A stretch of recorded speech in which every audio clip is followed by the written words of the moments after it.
Nithyanandam, Kailasa welcomes you all to the Nityotsava celebrations. Puja is where we mirror our brains with the powerful neurological activity of the Supreme Pontiff of Hinduism, Bhagavan Sri Nithyananda Paramashivam, who is the ultimate manifestation of Paramashiva. Here, in this auspicious moment of space time, through this puja, we will access the higher vertical time zones. Let us now offer our heartfelt gratitude and devotion to the Supreme Pontiff of Hinduism and all his deities in Kailasas around the world. ॐ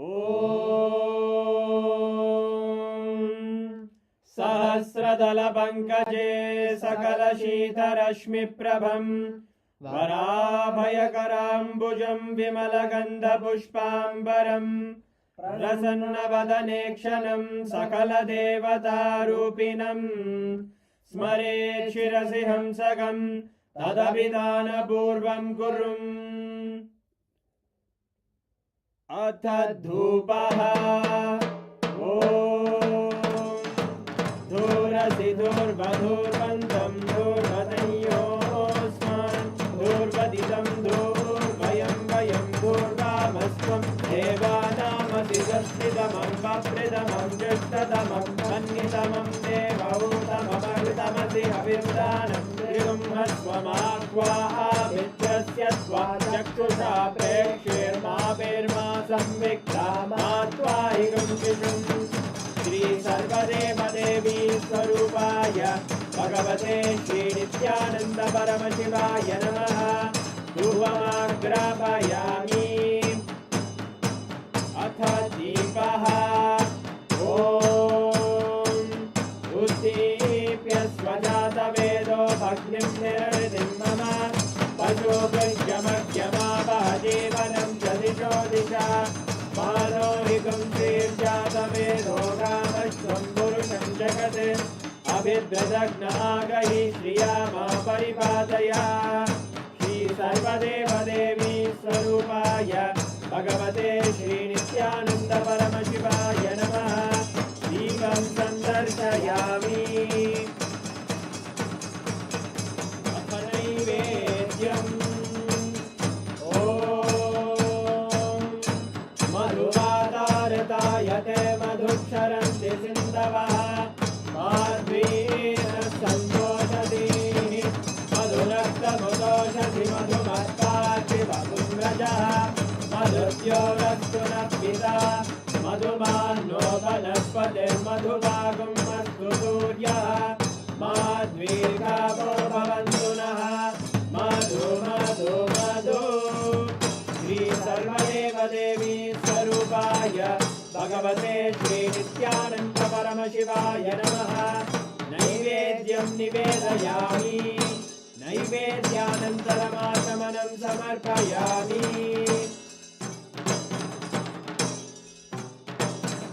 नीराजनम् ॐ साङ्ग्रहण्येऽस्यायतते इमां जनतागुं सङ्ग्रहाणीति द्वादशारत्नीरचना भवति द्वादशमासाः संवत्सरः संवत्सरमेवावरुद्धे मौञ्जी भवति ऊर्वैमुञ्जाः ऊर्जमेवावरुद्धे चित्रानक्षत्रं भवति चित्रं वा एतत्कर्म कर्पूरगौरं करुणावतारं संसारसारं भुजगेन्द्रहारं सदा वसन्तं हृदयारविन्दे भवं भवानी सहितं नमामि भवं भवानी सहितं नमामि भवं भवानी सहितं नमामि श्री सर्वदेवदेवी स्वरूपाय भगवते श्री नित्यानन्द परमशिवाय नमः कर्पूरनीराजनं सन्दर्शयामि रक्षां धारयामि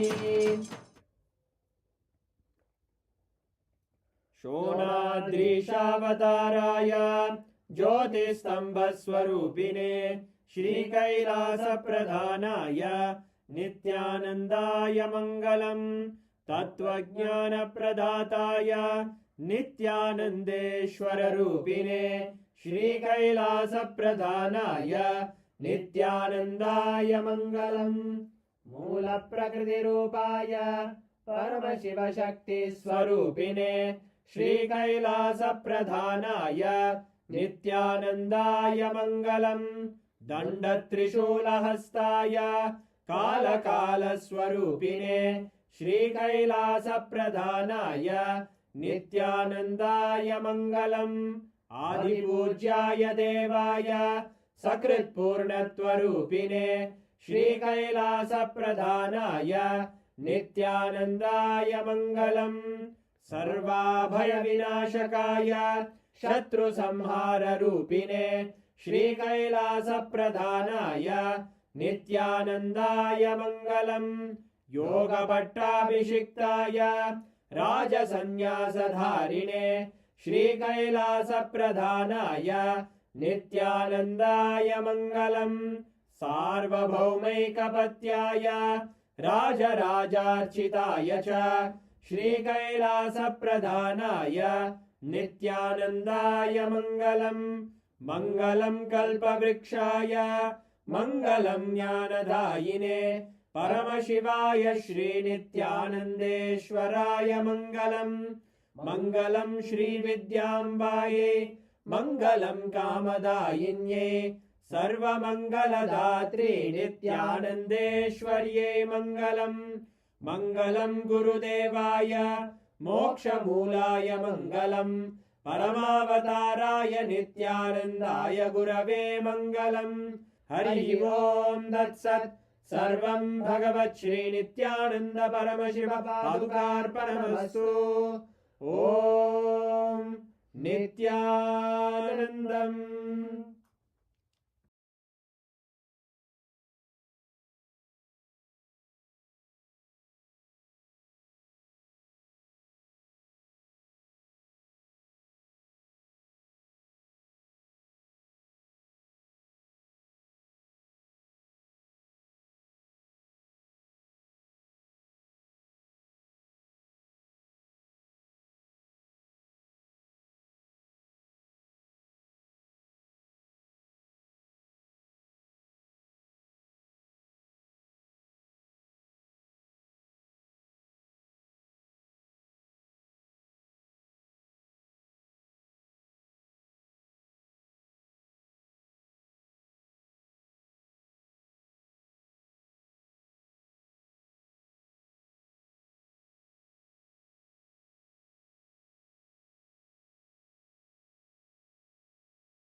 principle. Listen.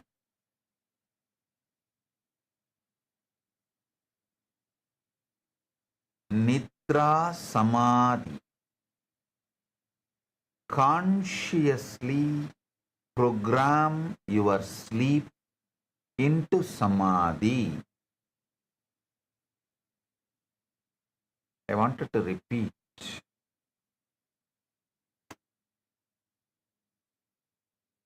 Consciously program your sleep into Samadhi. It is possible. First thing I want to tell you, you cannot avoid this process saying you don't have time. No.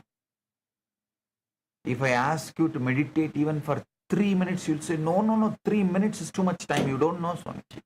I am too busy without business. My 3 minutes, you are asking, no.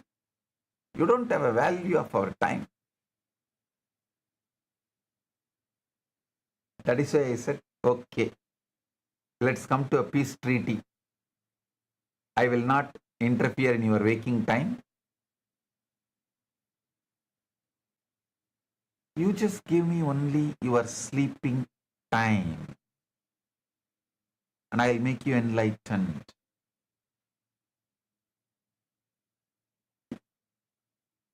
I tell you,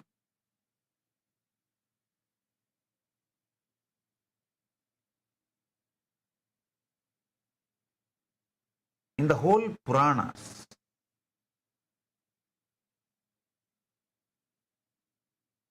if you analyze all the 18 Puranas,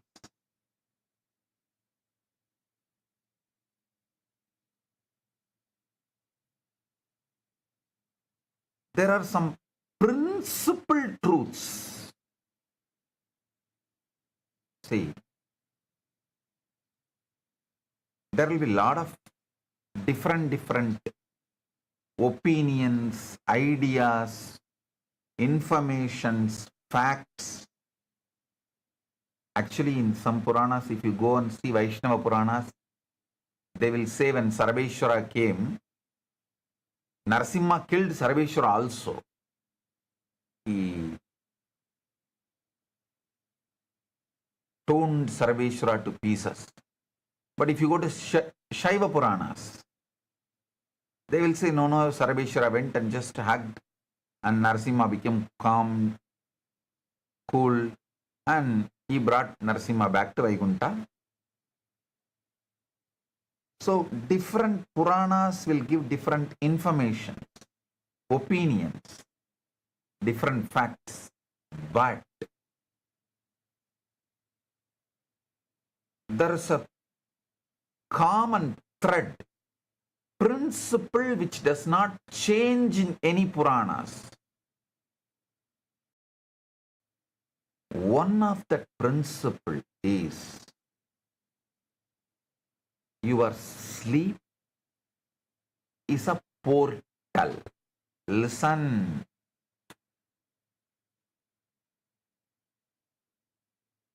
In every Purana, when people travel vertical time zone, whether it is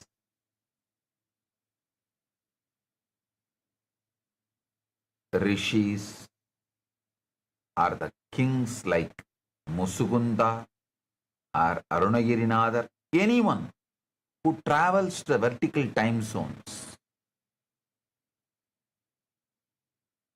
they use the sleep as a portal to enter into Samadhi. From there, they move as they want in vertical time zones.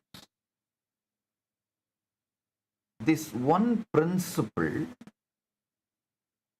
Nidra, is used as a door to Samadhi. Sleep is used as a portal for vertical time zones, higher worlds. is well documented almost in all Puranas.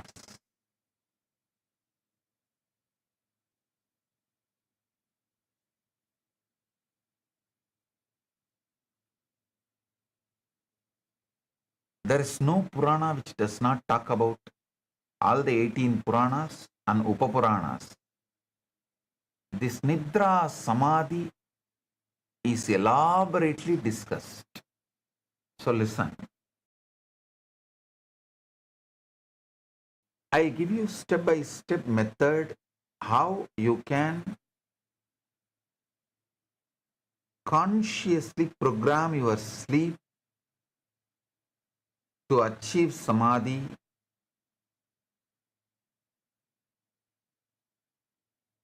Your waking mind guards your old beliefs fiercely and keeps you engaged, entertained in endless distraction. The biggest enemy you have in your life is endless distraction. Endless. Especially now with the device fixed, glued to your eyes. Reels, Insta, Facebook, YouTube, endless distraction.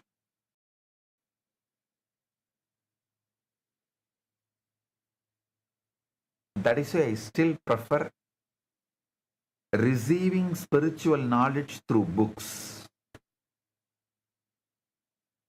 I strongly recommend to all my disciples use device only to watch my satsang. Other than my satsang, everything else nisheda.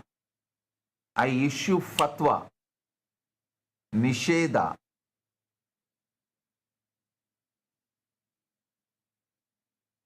For using device other than satsang. Of course, you can use for your profession, your career. Other than the satsang, do not consume any other entertainment material through these devices. It is endless distraction. Actually, this endless distraction keeps your identity afloat and makes you feel that your identity is something really, really true. If you just stop this endless distraction and sit, you will see your identity is not true.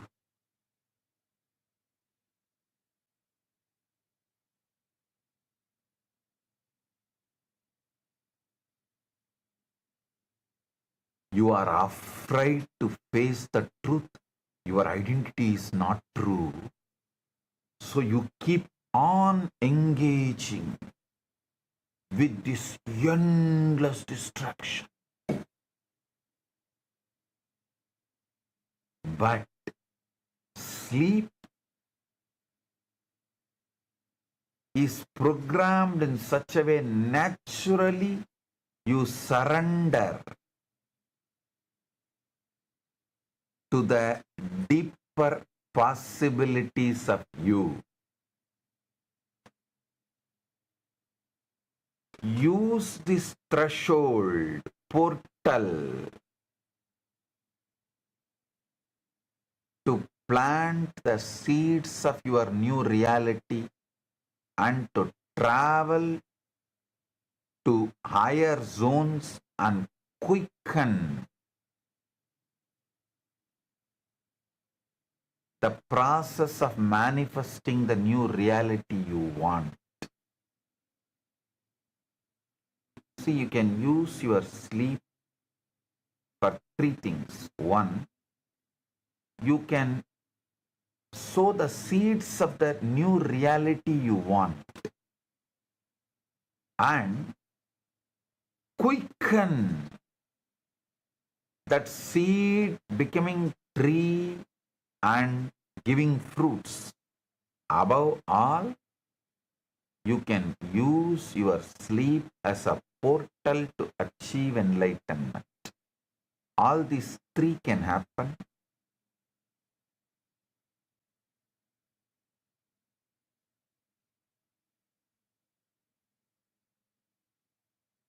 Nidra Samadhi means impressing what you want into your Karana Sarira as you fall asleep and manifesting from your source. Sama Adi means becoming one with source. Adi means source. Sama Adi means becoming one with source. See, by becoming one with source, it doesn't mean you should not have any desire or enjoy anything. You can enjoy anything you want and be in that ultimate bliss in oneness with Paramashiva. Both are possible, allowed, encouraged.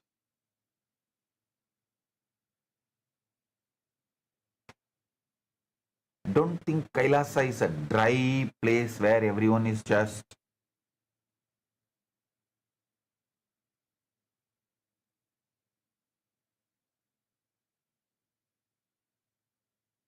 sad, morose, serious, almost like drowned within them. No. Kailasa, there is a lot of dance, singing, music, laughter, games, play, everything going on right now. I'm telling you, exactly as it is happening. Even Patanjali, when he teaches Samadhi Padam, after Samadhi Padam and teaching the Samyama, Samyama means Dharana, Dhyana, Samadhi, all the three put together is Samyama. And I tell you one of the bold, important, royal secret, nobody can practice Samyama in waking state. You can practice Samyama only when you fall asleep. Waking state Samyama is literally impossible. Actually, in waking state, even if you practice Samyama, you will end up in the Karana Sarira only.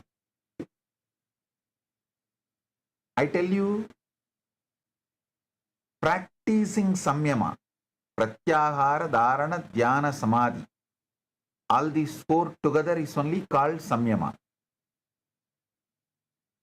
Practicing Samyama during falling asleep is very easy, powerful, useful, immediately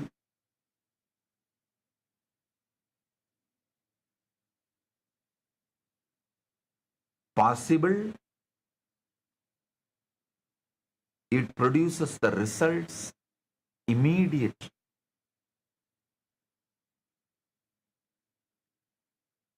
I give you one example. See, you repeat a short phrase or a scene or core bhava. See, for example, if you want to be rich, repeat the word, I am rich, I am wealthy. If you want to become healthy, repeat the word, I am healthy. Or you can create a core bhava where you are healthy, wealthy, having all those people whom you want. With enlightenment, you are living it. You are enjoying it. Create that core bhava, scene. Visualize that as you drift off, fall asleep, enter into the sleep portal, allowing it to sink into deeper consciousness without effort. You are not forcing belief. You are letting your mind absorb something while deeply relaxed and especially unguarded. Your Karana Sarira is most receptive right before sleep. At that threshold, the critical logical part of your brain shuts down. I should say, the negative conformational bias zone shuts down. And whatever you hold in consciousness at that moment carries into your Karana Sarira more easily. The key is radical simplicity. Don't look long affirmations or complex words, just one visualization.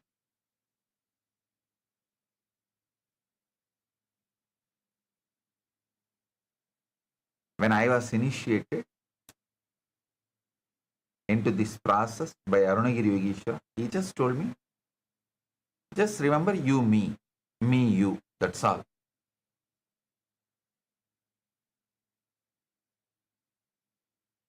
That's all I did. I just held him as me and fell asleep. That's it.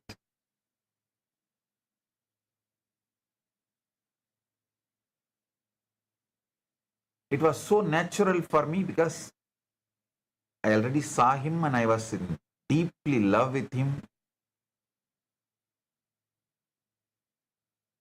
That is why Guru helps million times more to achieve God, enlightenment, than any of your imagined, visualized forms of God. Guru helps you million times more easily. Million times more Guru helps to achieve enlightenment than any calendar painted God. Because with Guru, the relationship becomes natural. See, for me, if I have to visualize I am Paramashiva at that time, it would have been a lot of effort, unnatural. By the time my logical mind would have come in between, disturbed. But imagining I am Arunagiri Yogeshwara is too easy for me because I am seeing him right in front of me. And he is initiating. He is playing with me. He is giving all the initiations. I am seeing. So with that, I fell into Samadhi.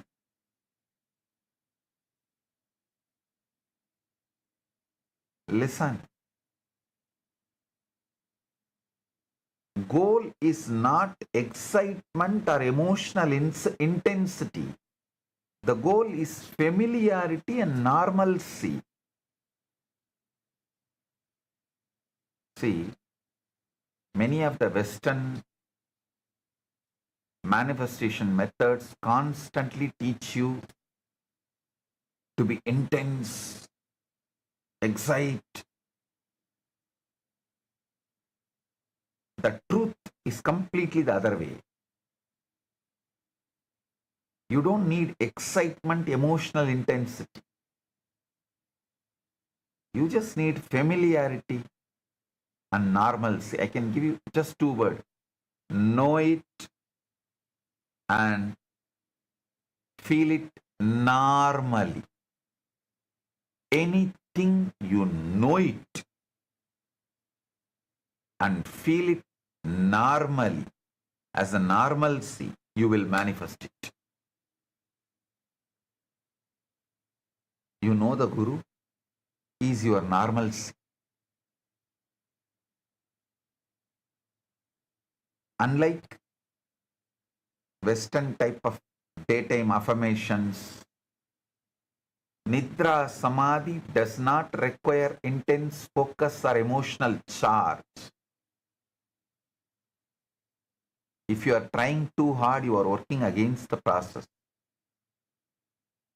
Actually, the visualization you use should feel almost normal and boring.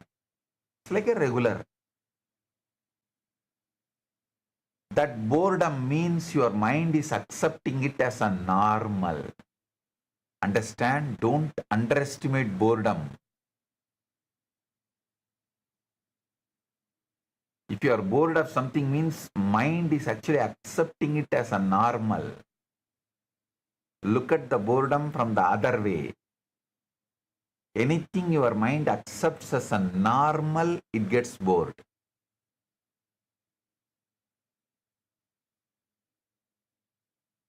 So when you are visualizing something during your sleep, if you are feeling bored, don't worry. You are on the right track. It means your mind is accepting it as a normal.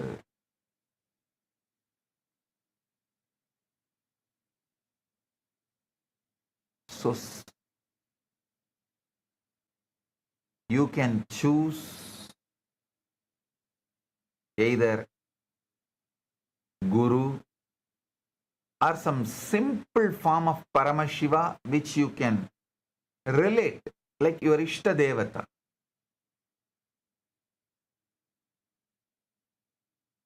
In Kailasa, when I took survey, most of them use my farm, and next to my farm, super hit, popular, is Kalabhairava. Everyone connects with Kalabhairava very easily. You can use any form with which you feel very normal. Hold that bhava, you are that. You are that. It can be Shivalinga, Guru, Shivalinga, Kalabhairava, any form with which you feel very normal, almost boring. Nothing wrong in boring, feeling bored. Feeling bored means your mind feels it is normal. So hold that and fall asleep. That's all.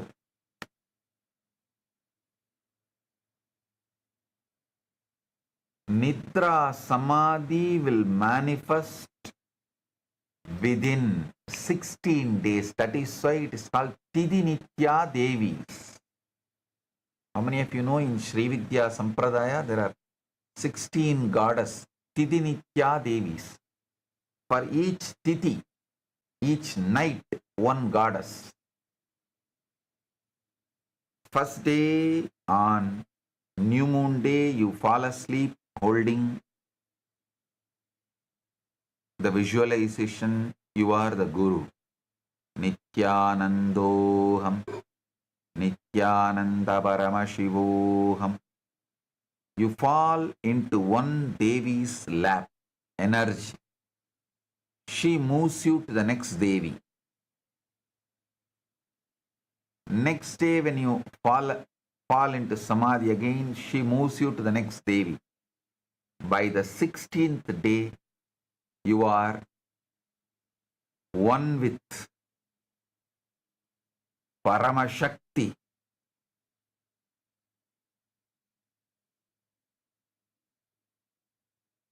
Paramashakti is Paramashiva himself. There is also one more method called Purascharanam.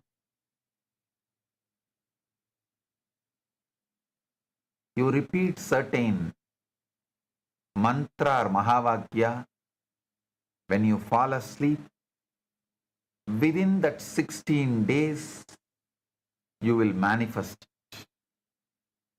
Purascharanam and Tidinitya Devi's Upasana, both are one and the same. The essential secret of that only I am giving it here as Nidra Samadhi. One of the devotees asked, should I learn Sri Vidya? I said, nothing is needed. If you just follow this Nidra Samadhi, that's enough. Usually people, especially in the initial level, wants something new, exciting. Like they use spirituality also for their endless distraction. They try to use spirituality also as an entertainment.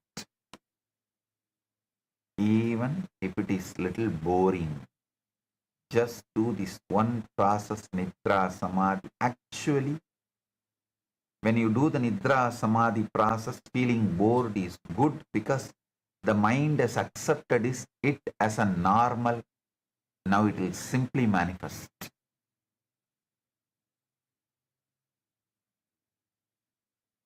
Next, the sixth principle,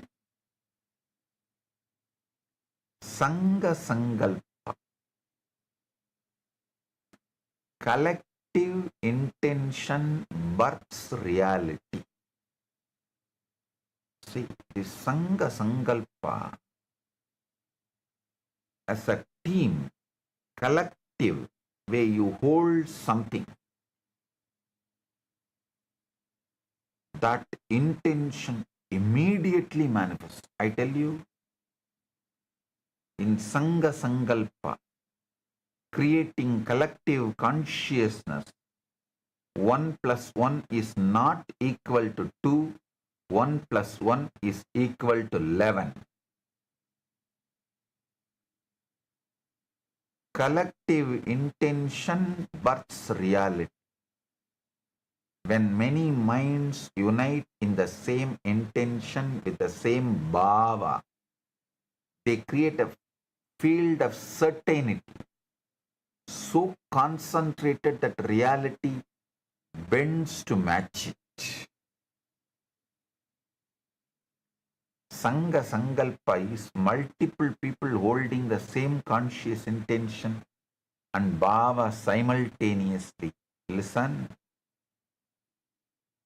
Instead of one mind holding an outcome, many minds collectively hold that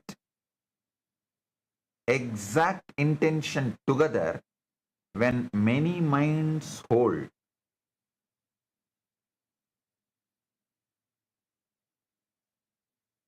whatever collective consciousness is created, everyone gets the result of the whole collective consciousness. Listen. For example, 100 of you put $10, it becomes $1,000. That $1,000 only 1 or 2 persons can enjoy. That also by dividing. All 100 people who put $10 cannot enjoy the whole $1,000. But the maths in the Sangha Sankalpa is different. If all of you, 100 of you, sit together and spend 10 minutes holding one outcome. The collective consciousness generated by all the 100 of you, all 100 of you enjoy it, get the fruit, because it is an energy generated.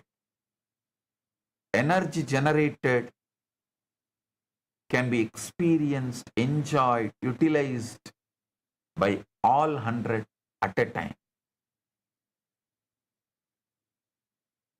In the energy maths, if 100 of you put $10 and make $1,000, all 100 can enjoy the $1,000 at a time. The energy math is different. Shared attention creates shared expectation. Shared expectation influences the behavior, decisions, and outcomes across a group.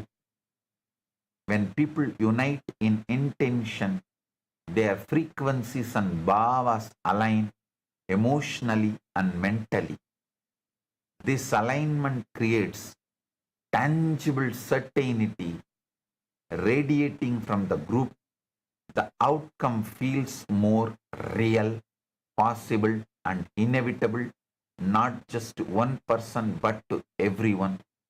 Sangha Sankalpa works best when the core intention is simple and clear. Overly detailed or emotionally charged scenes fragment focus and dilute collective power. Simplicity keeps everyone aligned in the same bhava. This can be used in our temples, group prayers, group meditations, group manifestation circles, group intention circles, group healing meditations, and team goal setting. See,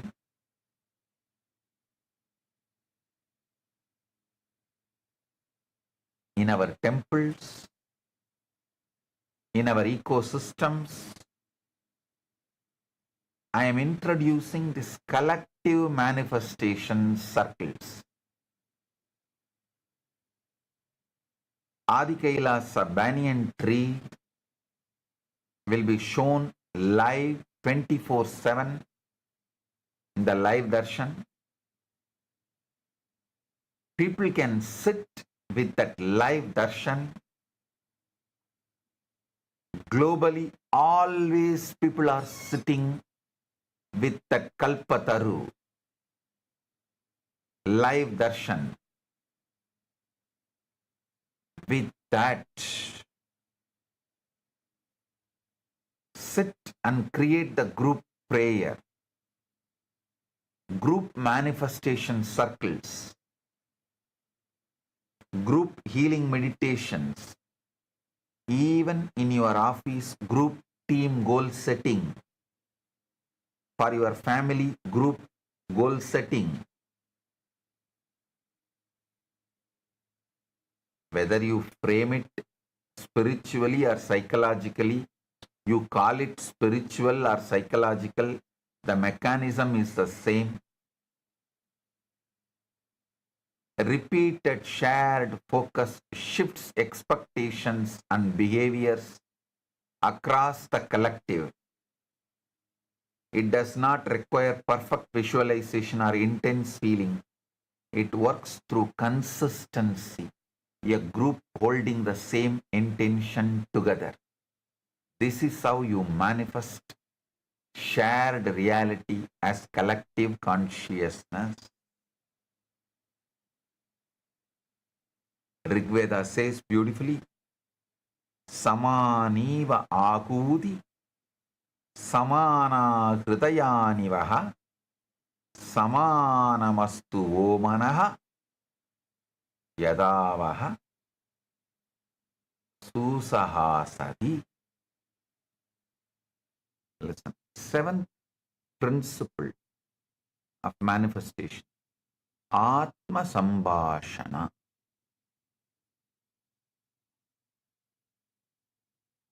Your inner talks writes your reality. Listen. Your inner talks writes your reality. Your silent inner dialogues are not harmless thoughts. They are blueprints your body and reality use to construct your experience. Society brainwashes you. Only the thoughts uttered and heard by others are meaningful, but your silent inner thoughts are harmless and has no meaning, no impact. No. Actually,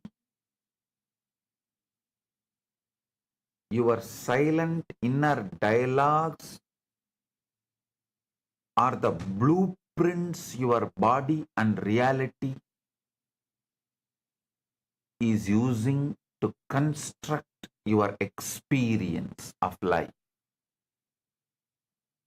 Atma Sambhashana is the silent dialogues you have with yourself when alone. These include imagined arguments, rehearsed explanations, self-criticism or dialogues that never actually occur. Your imagined arguments, rehearsed explanations, self-criticism are dialogues that never actually occur. These inner dialogues run constantly. Most people never notice them. Your mind treats these inner dialogues as real experiences. When you replay an argument in your head, your body reacts as if it is happening. When you imagine approval or rejection, your nervous system responds identically to real life. Over time, these dialogues form deep expectation, confirmational bias. If you constantly imagine people misunderstanding or judging you, your mind assumes that is how people respond. Atma Shambhashana does not just reflect reality, it creates it. Atma Sambhashana actively creates your reality. The mind does not distinguish between imagined and actual interaction. I can give you 100 examples. Imagine as if you are having a fight argument with your enemy. You all know the most intimate enemy in your life. Imagine you can see clearly pulse going up, blood pressure going up, and all the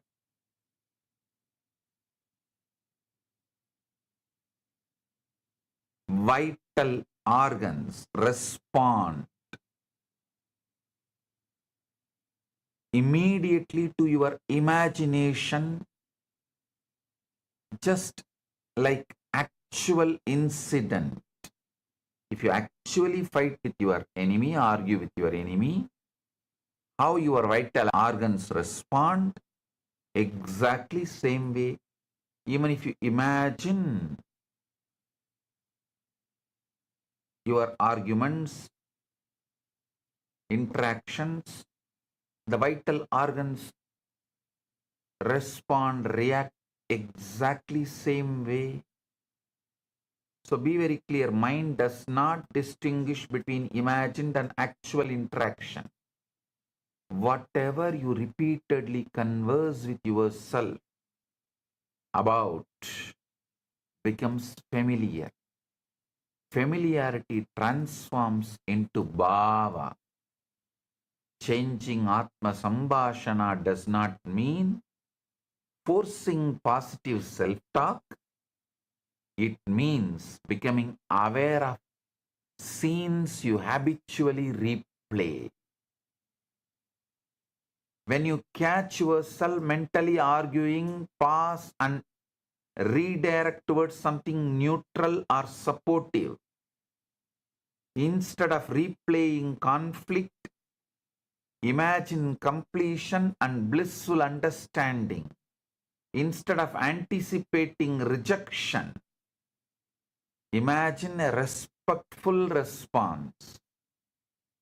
The goal is not fantasy.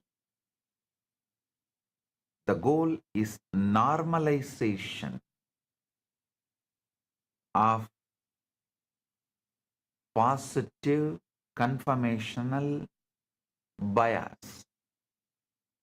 Training your mind to expect better naturally, normally. Listen.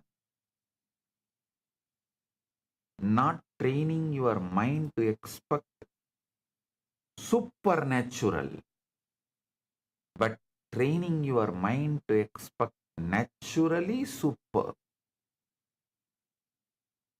Atma Sambhashana is especially powerful before falling asleep or during the relaxed moments. In these states, your mind is more receptive. Imagined dialogues imprint more easily. Few quiet minutes of revised inner conversation can influence how real interactions unfold. Bhagavad Gita beautifully says, Sanai sanai ruparamet buddhya driti grihitaya atma samstam manakritva na kinchit abhichintaye yato nischalati manas sanchalam astiram tatastato niyamya etat atmanyeva vasamnaye. Gradually, by patience and by absorbing the mind in the self, one should make the mind steady and fixed on the Atman.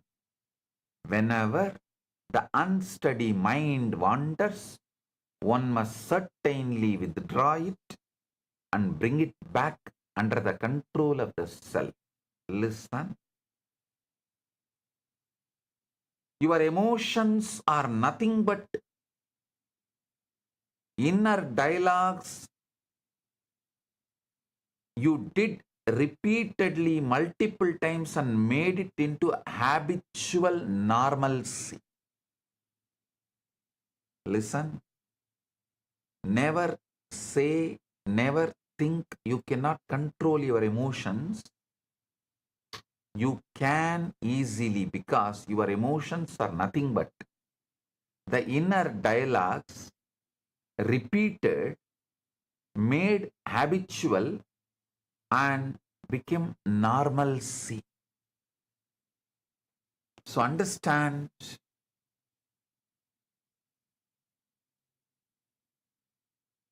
a few quiet minutes of revised inner conversation can influence how real interactions unfold.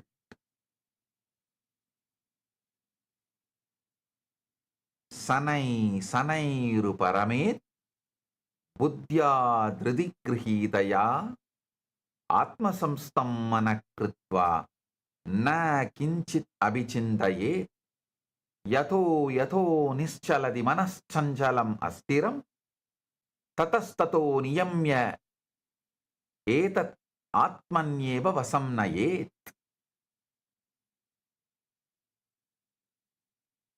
So understand,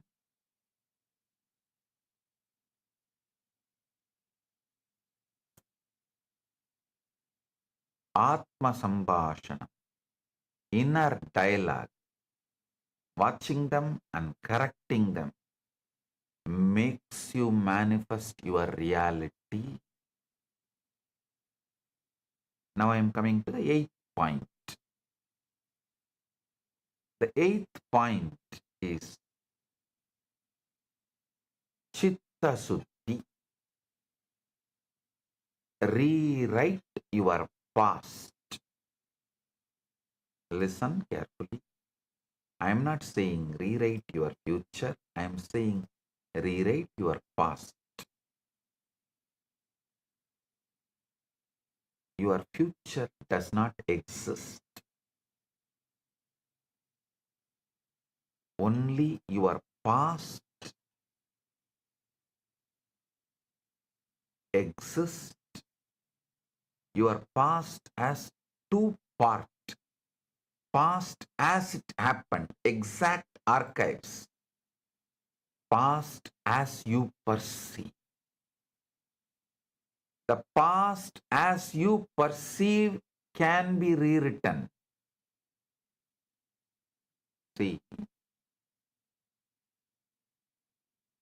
eternity consists of four components: your future, your present, your past as it happened, and your past as you perceive. These four put together forms eternity. In this four, only one can be rewritten. That is your past as you perceive. Listen. Don't ever think your past is dead. Your past is dead is a fake narrative. Your past is dead, but its ghost is still alive in you and possessing you. Listen. Your past is dead, but its ghost is still possessing you. Your past has no power except the emotional charge you give it. Revise and purify that memory, and you free yourself from its hold. You are free from the ghost called past. Listen. The Chitta Shuddhi repeatedly Vedantic and Agamantic scriptures speak about. If you touch any Vedantic scripture, Agamantic scripture, or Yogantic scripture, Yoganta is a new word I am finding. Yogantic means the essence of yogic literatures. Patanjali,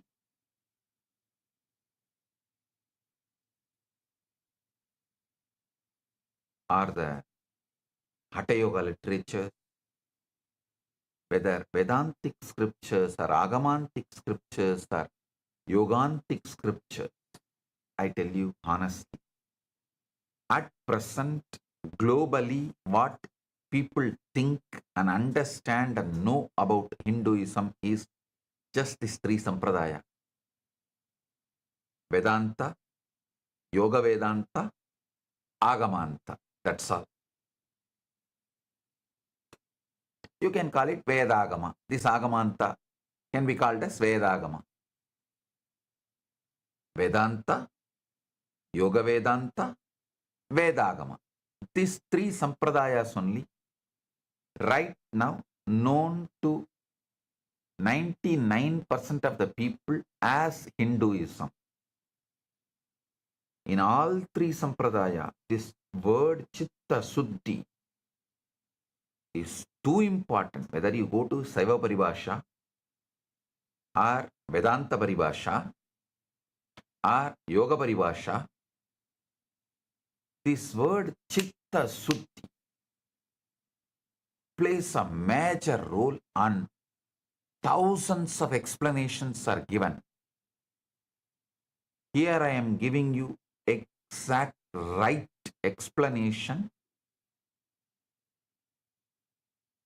the most secret, applicable explanation for the chitta suddhi.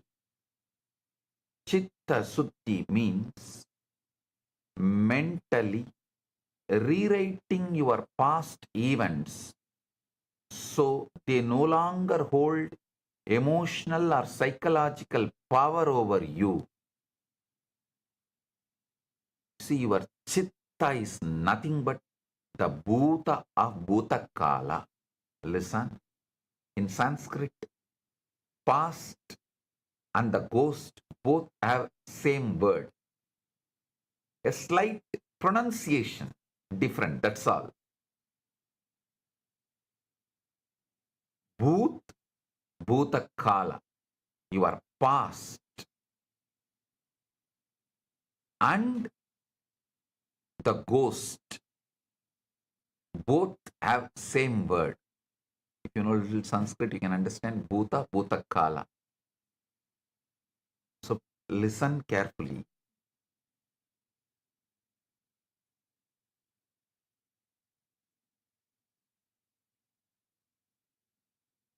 Your chitta is nothing but the ghost of the past, that's all. Your chitta is nothing but bhuta of bhutakala, ghost of the past. Consciously sit with yourself and consciously rewrite your past events so they no longer hold emotional or psychological power over you. I tell you, this is the most powerful method for any manifestation.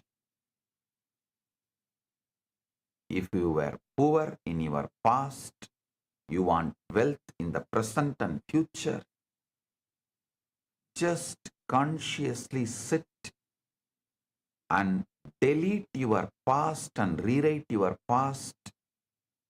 In the past, the investments you made, if they have failed, delete and rewrite them as you made the investments and it became successful and you have a large wealth having right now and in the future, for the future. Rewrite and see. Do it before you bring all your immature, assumed questions to me.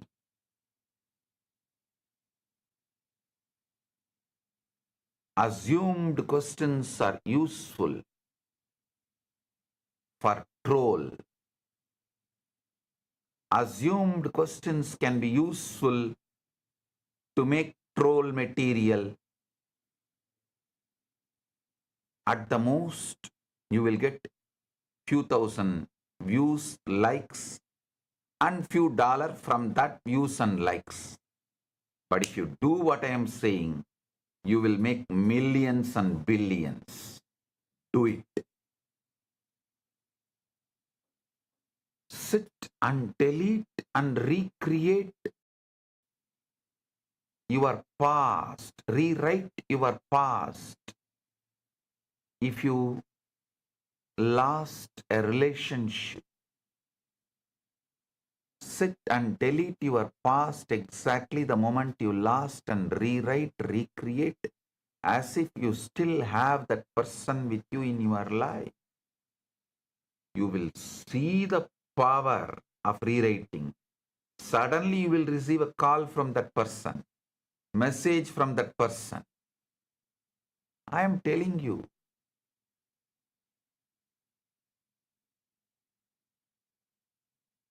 Chitta Suddhi,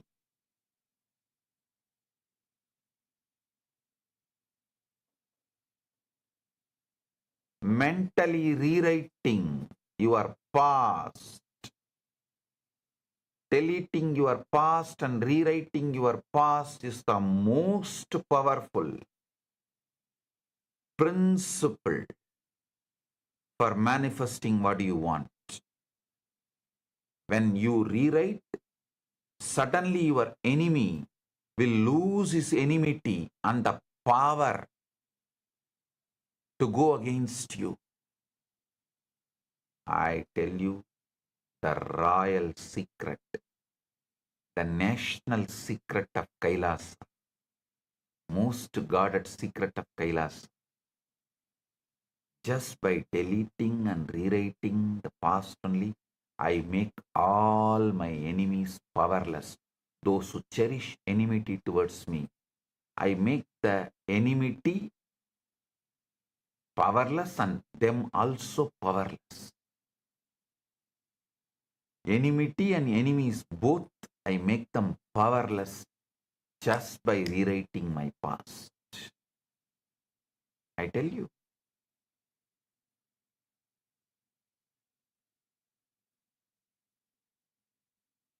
You are deleting, recreating and changing how your chitta stores and remembers your past.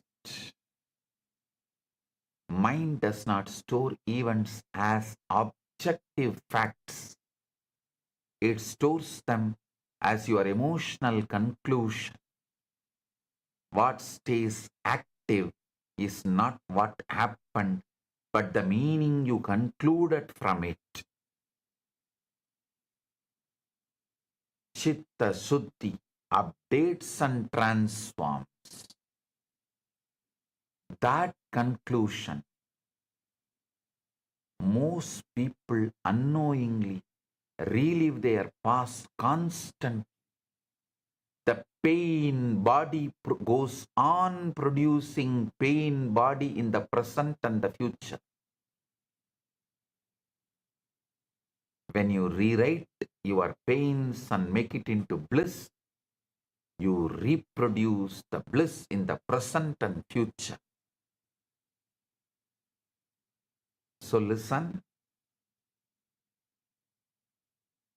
most people unknowingly relive their past constantly. Embarrassing moments, failures, rejections replay in the background of the mind in multi-layer, deeper and deeper, multiple times in high density, high frequency and high intensity. Each replay reinforces a bhava like this always happens to me. Why only for me? Why I am not the chosen one? Chitta Suddhi breaks that loop permanently. Recall the past even briefly, then replace it with how you wish it had unfolded. I can tell you, you can gain all the years you lost. You can repair all the years of damage done. You can physically regain the years you lost. This is the most powerful anti-aging method, technique. This is the most powerful way to manifest youth, health, and grow young. Don't analyze or justify why it happened. Don't analyze your past or try to justify your past why it happened. Simply delete the old, create the new, and replay the new healed version until it feels calmer, acceptable, normal. The goal is not excitement. The goal is completion and recreation and liberation. The goal is not excitement. It is completion, recreation, manifestation, and liberation.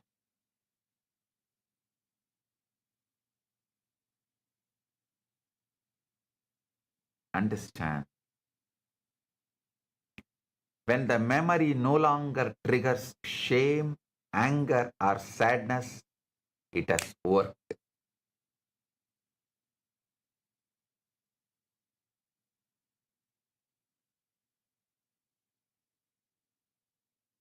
The past stops poisoning your present and damaging your future. Chitta Suddhi powerfully changes your identity and self-concept. When your chitta accepts a new version, your entire self-concept shifts. When self-concept shifts, future experiences adjust automatically. This is why it often affects current relationships and opportunities. Because your past is possessing like a ghost, it affects current relationships and opportunities.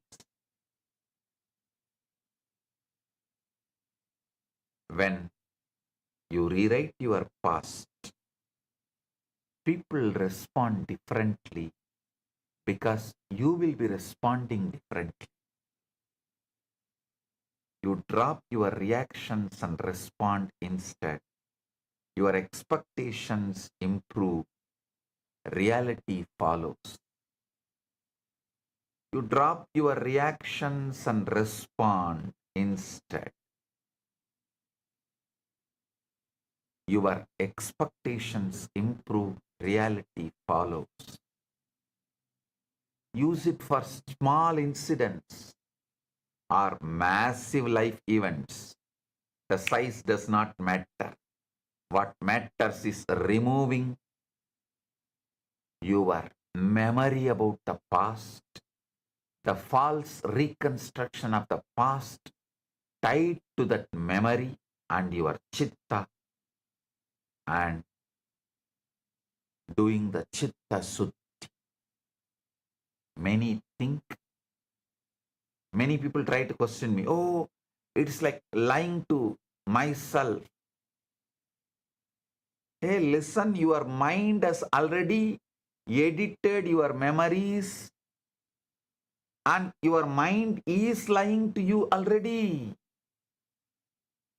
The mind already edits memories constantly. And it is lying to you. I am only saying consciously create what you want in your past, then you will understand how you manifest what you want in the present and future.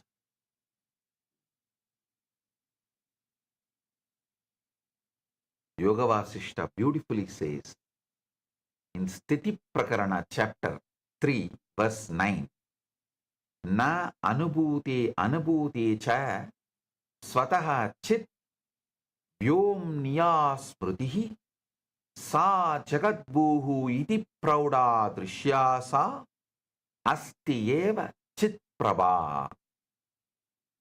The remembrance that lives impressed of itself in the empty space of individual intellects is verily the reservoir of the perceptible and imperceptible worlds. This reminiscence is eternally present before the sight of God.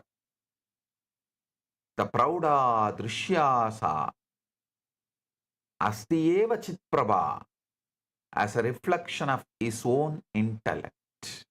Listen. Deleting the past and rewriting the past is the most powerful technique, method. I tell you, this is the most powerful method.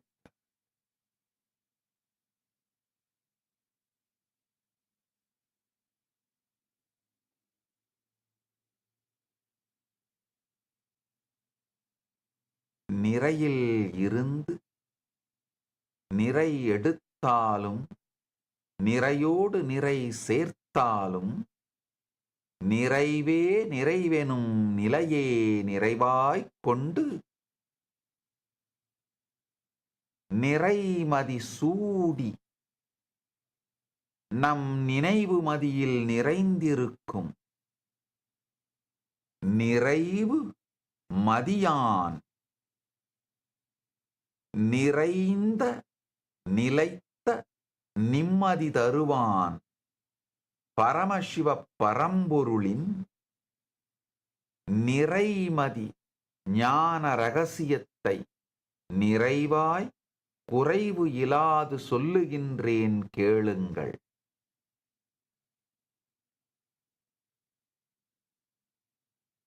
கடந்ததைப் பற்றி நீங்கள் நினைவில் வைத்திருக்கும் நினைவு மட்டும்தான் உங்கள் வாழ்க்கையில் இருக்கின்ற உங்களை பிடித்த மிகப்பெரிய பிசாஸ். நித்தியம் என்பது உங்கள் கடந்த காலம், நிகழ்காலம், எதிர்காலம் மற்றும் கடந்த காலத்தை பற்றி நீங்கள் வைத்திருக்கும் நினைவுகள்.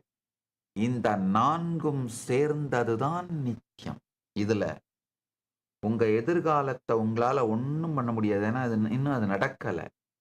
உங்க நிகழ்காலத்தை நீங்க ஏதாவது செய்யணும்னு நினைச்சு முயற்சி பண்ணும் போதே அந்த நிகழ்காலம் கடந்த காலத்துல மறைஞ்சு போயிடும்.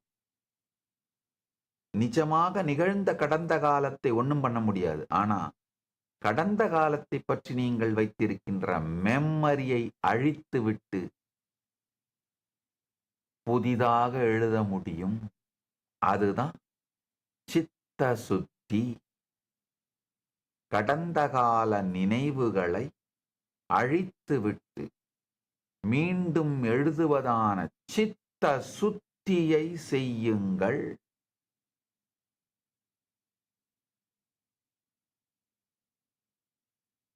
அது ஒன்னே ஒண்ணுதான் நீங்கள் செய்ய வேண்டியது.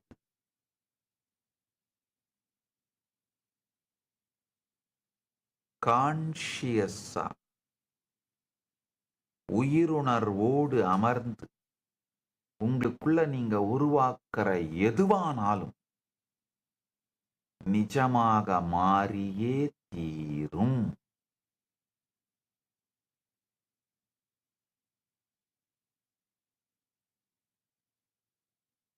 இதுதான் நீங்கள் நினைத்ததை நிஜமாக்கும் நிஜமான சத்தியம். As the ultimate manifestation of Paramashiva's Lingamurti, I bless you all with Paramadvaita.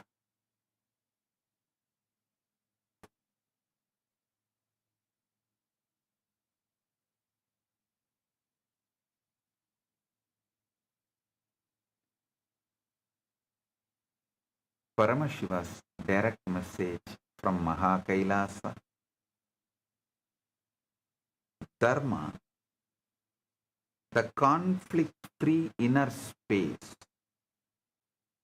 is the source of your flow state of manifestation, which manifests artha and kama. Listen. Dharma is the conflict-free inner space. That is the source of your flow state of manifestation.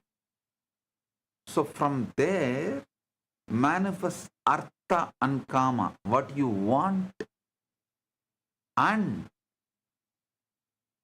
the methods to achieve what you want. Your inner space is conflict-free action, becomes frictionless. The state of manifestation, listen, the state of manifestation is dharma. Dharma means conflict-free inner space.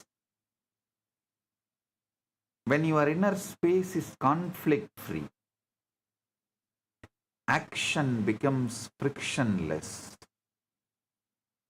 When action becomes frictionless, manifestation becomes powerful. When manifestation becomes powerful, reality starts responding to you immediately. The highest manifestation does not happen by struggling with life. Highest manifestation happens when you are in such deep inner alignment.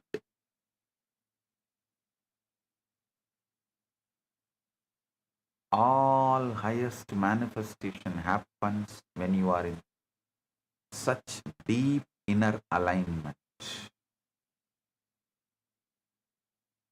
Actually, when you are in deep inner alignment, life becomes romance. Listen carefully. If there is conflict inside you, even small action becomes suffering. If there is no conflict inside you, even great action becomes play. That is why I am defining this whole subject, the whole truth in one line. Flow state is frictionless action born out of conflict-free inner space. This is the whole truth. Understand this one truth, you have got this whole satsang.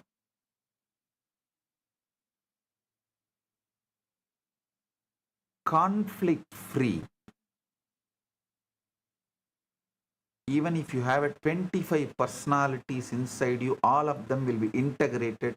You will be Paramashiva. With conflicts, even one person will be broken into 25 pieces and all will be pulling you at each direction. You will be absolutely dead.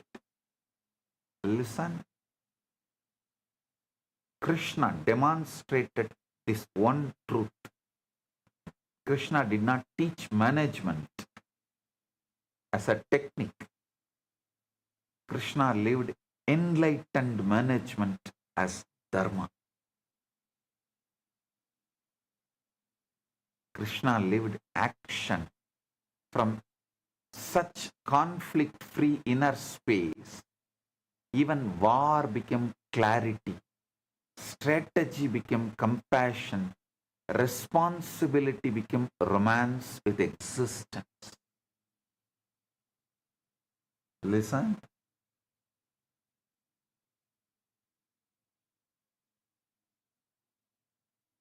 Even in the worst chaos, he was in the best order. Krishna lived action from such conflict-free inner space. Krishna lived action from such conflict-free inner space. Even war became clarity, strategy became compassion, and responsibility became romance with existence. So this whole satsang today is about only one thing. How to move from inner conflict to dharma, from dharma to flow, from flow to manifestation.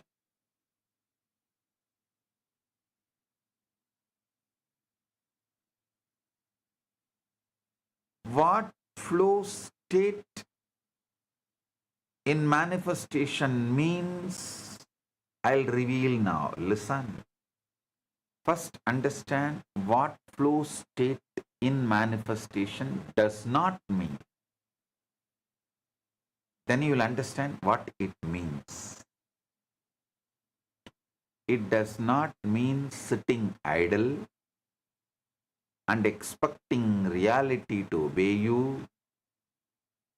It does not mean constantly checking whether your manifestation has happened. It does not mean forcing action from insecurity and calling it intensity. It does not mean fear inside and affirmations outside. It does not mean anxiety in the being and trust in the language. All this is inner conflict. Inner conflict is the only reason manifestation becomes delayed, distorted, and diluted. The flow state of manifestation means your thought current, your emotional current, your life energy, your action current all move in one direction. Then there is no friction, then there is no dragging, then there is no inner argument, then action becomes exact, then timing becomes sharp, then what you do carries power, then reality does not feel like something separate from you, then you stop chasing life and start participating in life. This is why I say manifestation is not forcing life. Manifestation is allowing life to move through you without distortion. The person who is constantly checking the result is not in flow. The person who is constantly negotiating with the fears is not in flow. The person who is constantly doubting their own intention is not in flow. The person who is established in dharma, in conflict-free inner space, naturally enters flow. Flow is not created by effort. Flow is revealed when friction drops.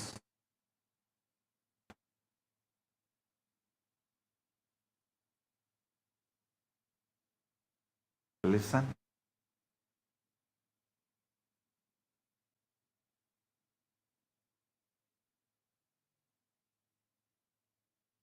See, through this as Nithyananda, I tried to analyze, using the AI technology, I tried to analyze all the Puranas. I asked all the Puranas,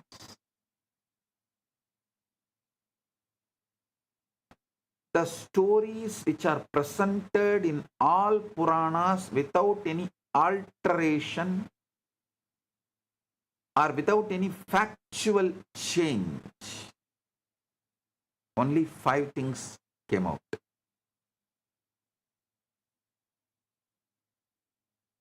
Kshirasagara Mandan means churning of the Milky Ocean. Dakshayanya, Rama Ravana Yuddha, Krishna Mahabharata war. That's all.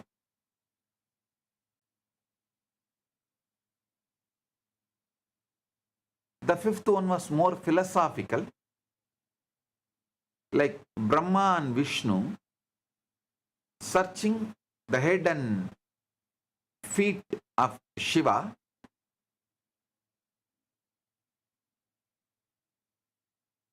Only these five, without any distortion, alteration, opinion, is presented in all 18 Purana and Upapuranas. I want to tell you, in all these Puranas, the inner space of Krishna is something repeatedly spoken.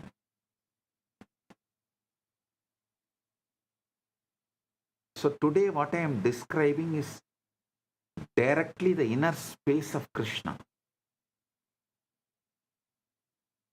Dharma, the conflict-free inner space. I want to tell this one very important truth. Dharma is not first a moral commandment. No. Dharma is first an inner space. Dharma is conflict-free inner space. The moment you understand this, spirituality becomes existential, experiential. Dharma is not something imposed on you from outside. Dharma is something awakened in you from inside. All suffering is nothing but the friction of inner conflict. When there is one part of you thinking one thing, another part feeling another thing, another part projecting another thing, and another part fearing another thing, naturally life becomes heavy. 5 fingers are not powerful. One fist is very powerful.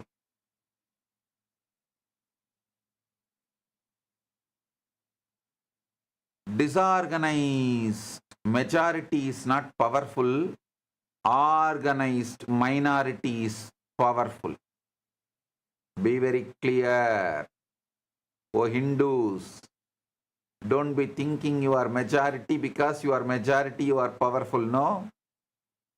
5 fingers are not powerful. One fist is powerful. When there is one part of you thinking one thing, another part feeling another thing, another part projecting another thing, and another part fearing another thing, naturally life becomes heavy. This heaviness is what you are calling stress. This heaviness is what you are calling confusion. This heaviness is what you are calling delay. This heaviness is what you are calling lack of flow. Understand very clearly. The problem is not action.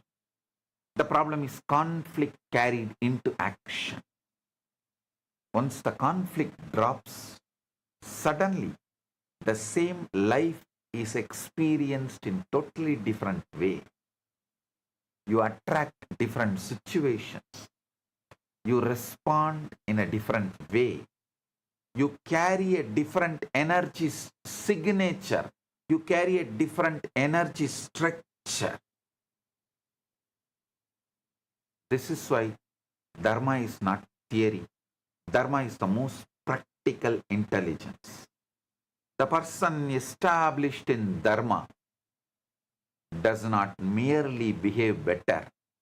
The person established in Dharma sees better, feels better, decides better, and manifests better. The moment inner conflict drops, life stops feeling like a burden.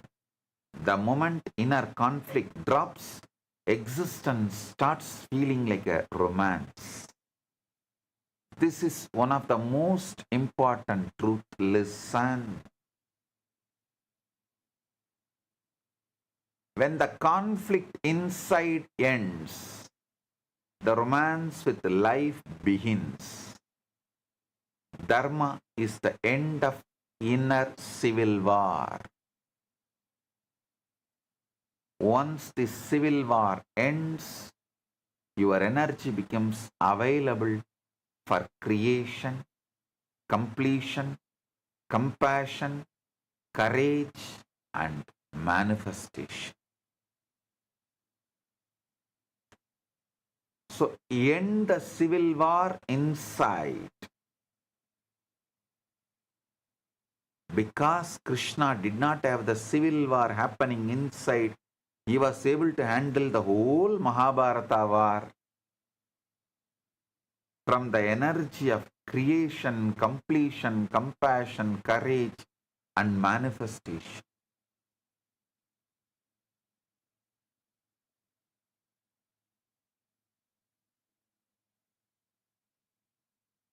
I'll reveal next important truth. Listen, conflict-free inner space is romancing with life. Understand this word very deeply. Romance with life does not mean escaping life. Romance with life does not mean avoiding responsibility. Romance with life does not mean denial of challenge. Romance with life means being so conflict-free inside. You are available to life in every form. Whether life comes as a play, you are available. Whether life comes as a leadership, you are available. Whether life comes as a strategy, you are available. Whether life comes as a war, you are available. This is the real flow of state. Flow is not merely the absence of workload. Flow is the absence of self-conflict in workload. Flow is not the reduction of life. Flow is the unclutched participation in life. That is why I am saying the highest manifestation is not a struggle with reality, it's a romance with reality. Understand these few truths very deeply. Do not struggle with life when you can romance with life. The one established in Dharma does not carry life as a load, but lives life as a love affair with existence. Flow state is not the speed of action. It's a purity of inner space behind the action.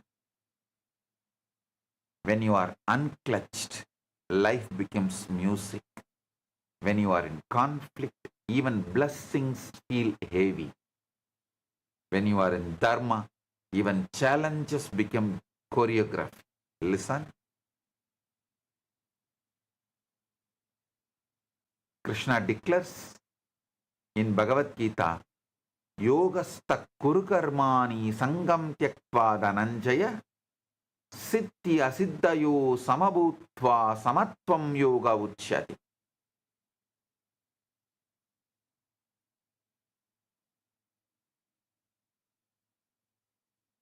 Established in yoga, perform action, O Dhananjaya, abandoning attachment and remaining equal in success and failure.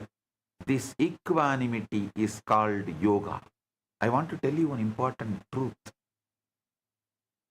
Bhishma had Vishwarupa Darshana 3 times. Krishna showed Vishwarupa to Bhishma also when he showed for Arjuna. Listen, the Mahabharata clearly documents when Arjuna was receiving Gita, when Krishna revealed Bhagavad Gita, only 3 people heard and saw fully. Sanjaya, Arjuna, Bhishma. 4 persons heard, 3 persons saw. those who heard and saw is Arjuna, Sanjaya, Bhishma. The person who only heard but did not see is Dhritarashtra. Mahabharata documents very clearly. So when Krishna showed Vishwarupa, Bhishma also saw. And when Krishna took the chariot wheel to directly face Bhishma, that time he showed Vishwarupa. So Bhishma dropped all the weapon, everything, and decided to collapse, to surrender. And third time when Bhishma was fully liberated on Uttarayana Bhishma Parva, when Bhishma was taken to moksha, that time Krishna showed Vishwarupa. Listen.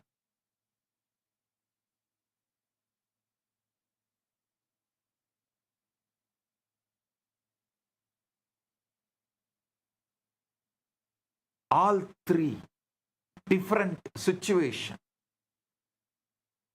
The reason why Krishna has to get into the war directly picking up the chariot wheel, Bhishma was going overboard and he was even planning for Brahmastra, to pick up the Brahmastra, finish up the war. Then Krishna has to enter into the scene? No. Srishti nashta ho gaya. No. That cannot happen.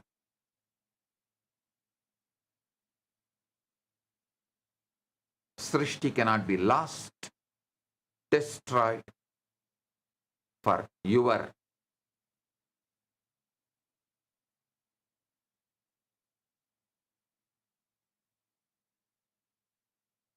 feelings or the side you have adopted.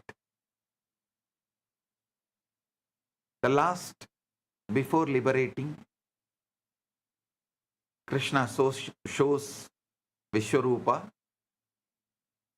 Then Bhishma, from the deathbed, the bed of arrows, he sings Vishnu Sahasranama. Vishwam Vishnur Vashatkaro Bhuta Bhabhyabhavat Prabhu Bhutatma. He continues the whole Vishnu Sahasranama. That was the time Krishna tells Dharmaraja to receive all the lessons of Dharma from Bhishma. So Dharma and Panchapandavas and Draupadi, all of them received the lesson. Suddenly Draupadi started laughing and Krishna asked, Draupadi, why did you laugh? She said, such dharmic lessons, this man Bhishma is delivering such great truths and lessons. Then why did he keep quiet?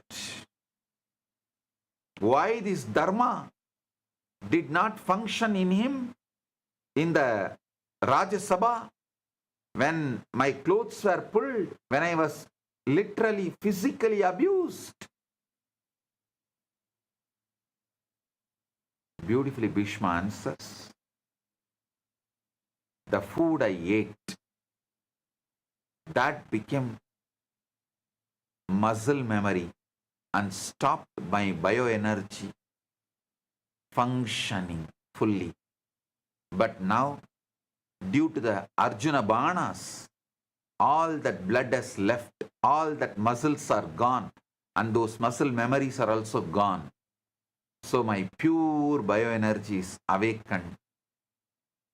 And now, especially with this Vishwarupa Darshana, I am in that pure conflict-free dharma state.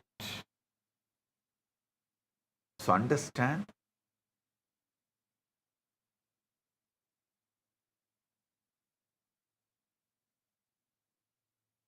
established in Dharma makes you manifest the ultimate. Even for Bhishma, you need to be established in Dharma to manifest the best. Understand this verse. Krishna is saying, established in yoga, perform action, O Dhananjaya, abandoning attachment and remaining equal in success and failure. This equanimity is called yoga.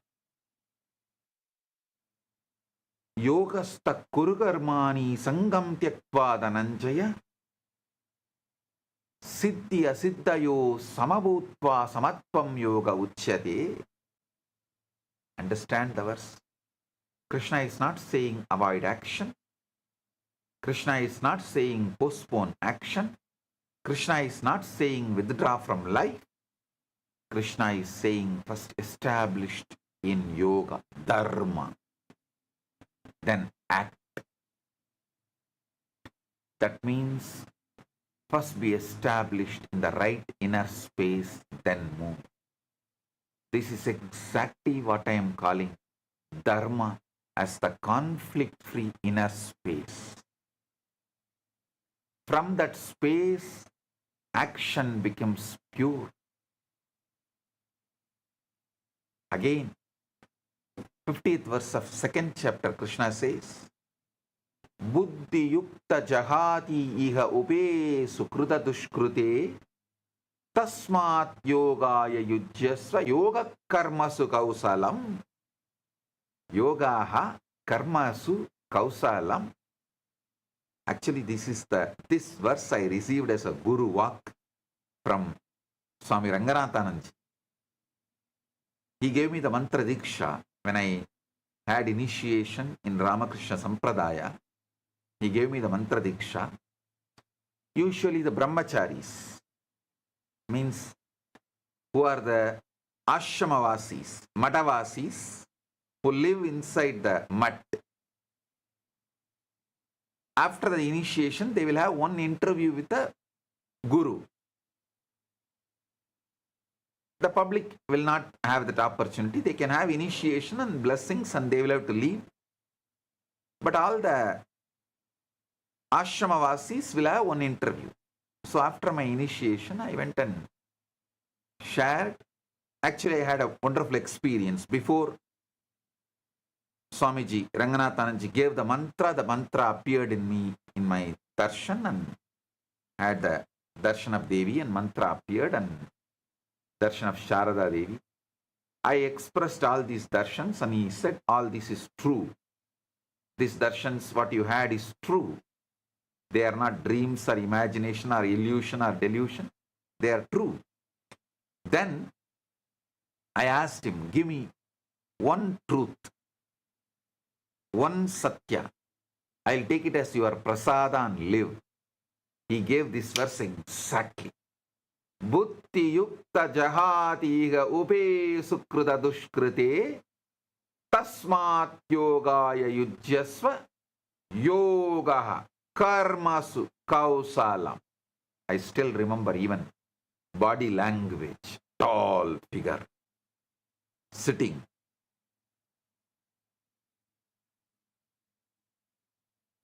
With the same finger, yogaha karmasu kausalam. He's a born Malayali. So that kausalam he will chant as kauchalam. That sa will become little, that Malayali accent. Yogaha karmasu kauchalam. That sa become little Malayali accent. Sa. I tell you. And still I obey that Guru walk. Yogaha karmasu kausalam. I'll give you the translation. Endowed with wisdom. One casts off both good and evil here in this life. Therefore, devote yourself to yoga. Yoga is perfection in action. He told beautifully, yoga is perfection in action and inaction. He added one more word. Yoga is perfection in action and in inaction.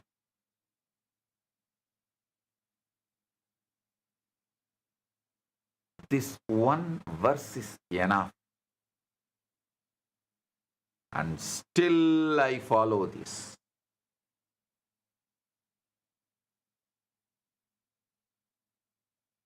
Yoga is perfection in action.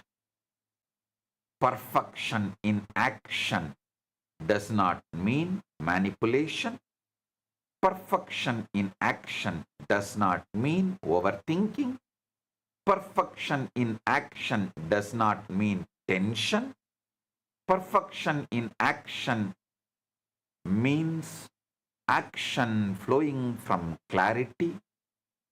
Perfection in action means action flowing from alignment. Perfection in action means action flowing from non-fragmented consciousness. The person with inner conflict cannot sustain perfection in action. The person in Dharma naturally expresses perfection in action. The flow is Dharma expressing itself as perfection in action. Flow is Dharma expressing itself as perfection in action.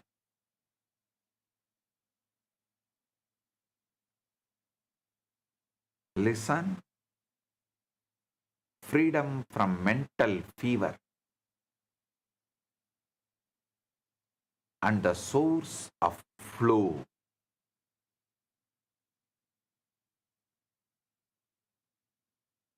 The next pramana is one of the most important for this whole satsang.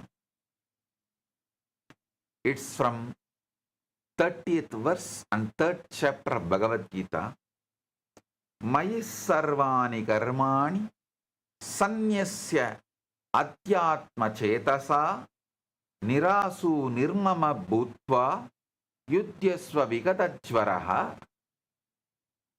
Surrendering all actions to me with consciousness centered in the self, free from expectation and possessiveness, and free from mental fever, engage in action.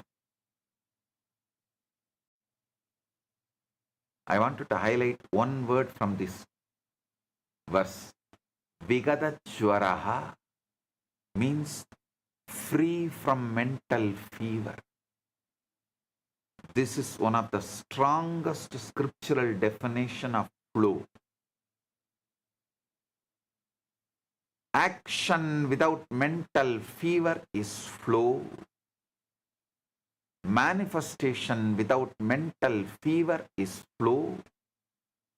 Decision without mental fever is flow. Leadership without mental fever is flow. Most people are not acting, they are acting with fever. Most people are not manifesting, they are manifesting with anxiety. Most people are not deciding, they are deciding with the psychological heat. This verse means act free from jvara, free from fever. This is the foundation of effortless action. Effortless action does not mean no intensity, it means no fever. Effortless action does not mean no responsibility, it means no psychological burning. Effortless action does not mean no action, it means action from the center. This is why I want to tell you, listen, do not manifest with fever, manifest with centered fire. Pressure is not power. Mental fever is not sincerity.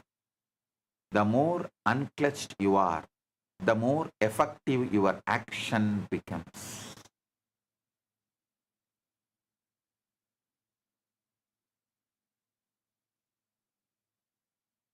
Listen. Manun mauna. Mana un mauna. Unclutching, returning to conflict-free space. We need to understand the source from which this flow flowers.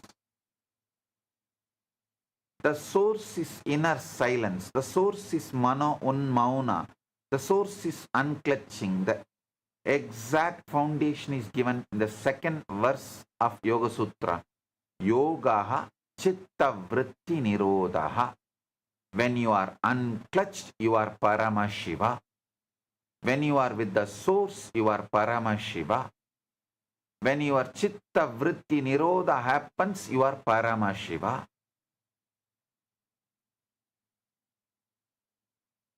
The fruit of that state is given in the third verse. Tata trashtuhu swarupe vastanam. Then the seer abides in its own true nature. Understand? That means when the fluctuations of mind settle, you return to your original space. The original space is not confusion. Original space is not fear. That original space is not contradiction. That original space is conflict-free. That original space is Dharma. That original space is Paramashivatva. That original space is Nirvikalpa Samadhi. From there, flow becomes natural. Kathopanishad says beautifully, Yata pancha avatishtante jnanani manasa saha buddhischa na vicheshtate tam ahu paramam gatim. When the five senses stand still together with the mind and the intellect does not move, that they call the supreme state. This verse directly shows the space beyond inner agitation. Unclutching is the practical bridge to this space. Whenever fear comes, unclutch. Don't argue with fear. Don't try to quench the fear. Don't try to put the fire off. Don't try to do firefighting with fear. No. Unclutch. Disown.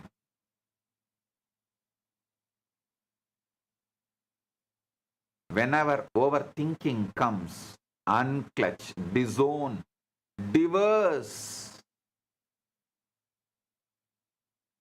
Don't try to sign peace treaty with fear. Don't try to sign peace treaty with overthinking. Complete divorce. Unclutch. Whenever overchecking comes, unclutch. Whenever inner pressure comes, unclutch. Whenever mental fever comes, unclutch. Whenever you remember, return to the source. You don't have to create dharma. You only have to stop clutching conflict. The moment clutching stops, the conflict-free inner space starts revealing itself. This is why I wanted to give this truth in one sharp line. You are not asked to manufacture flow, you are asked to unclutch friction. Final essence, conclusion. Let me give you the essence of whole satsang once more in one complete conclusion. The flow state of manifestation is Dharma in action. Dharma means conflict-free inner space. Conflict-free inner space expresses as unclutched awareness. Unclutched awareness expresses as Manon Mauna. Manon Mauna expresses as clarity. Clarity expresses as perfection in action and in inaction. Perfection in action expresses as powerful manifestation.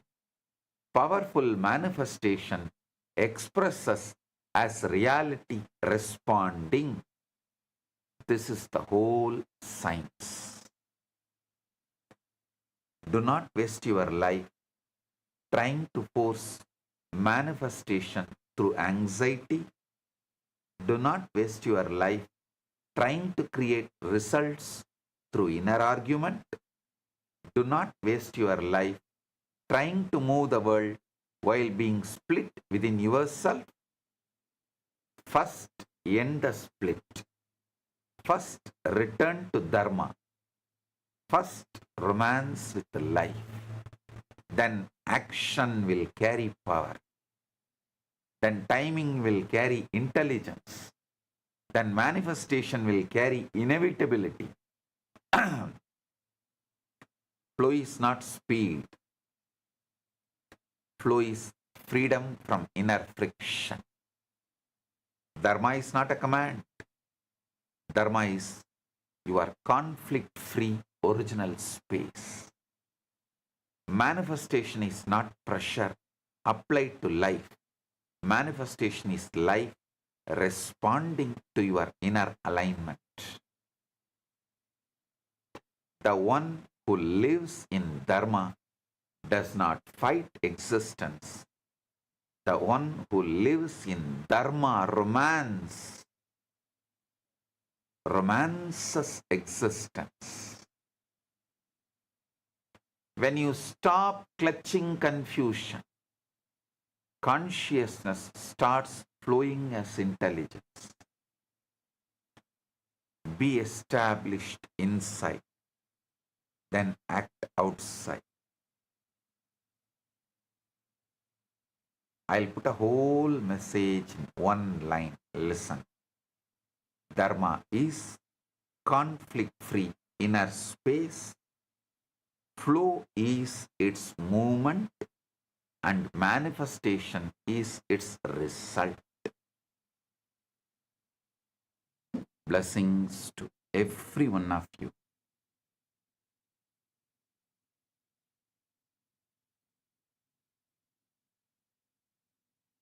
Blessings.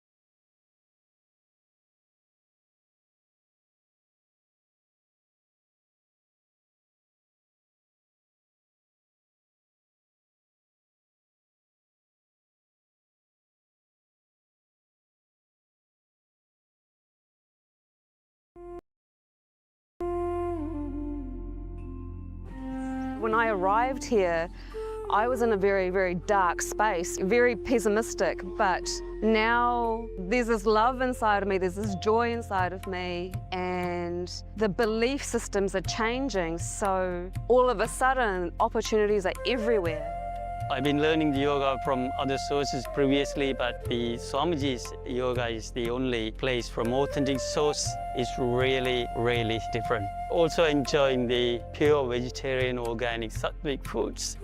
This special yoga makes my body more flexible, and Swamiji is teaching me what is intensity, what is integrity, and what is discipline.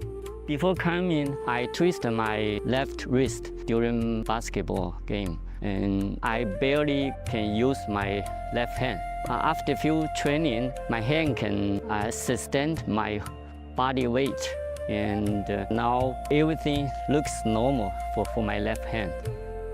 Starting early in the morning with some yoga to move the body, then puja to move the spirit, then these talks that really dive into my subconscious mind to really get into these root patterns of my life and to really release that emotional charge once and for all for my being. In day 28, I am complete. I think the biggest breakthroughs for me were like completion with my social circle, like my parents and relationships. So I really felt deep healing experiences. Also, I kind of manifested different powers. For example, I could do remote vision. Another thing that I manifested was body scanning. I would say the last thing that really touched me was how everything is so kind of personal. The whole experience, like people really attend to you, they care about you. You're not just a number in a program, but you're treated like a real being. So I really appreciate that. Everybody has a wonderful breakthroughs and experiences. Life-changing process once you have joined. I would recommend this to anyone who wants to make a big shift in his life, a big change. Not even just like growth, but for personal transformation and breakthroughs, because this program just brings you to the next level. If anybody is just tired of being tired and wants to do something new in his life, I encourage you to come and try PSS. Make it happen for your life. You're not gonna regret it. You're gonna love it, and you're gonna do it for yourself.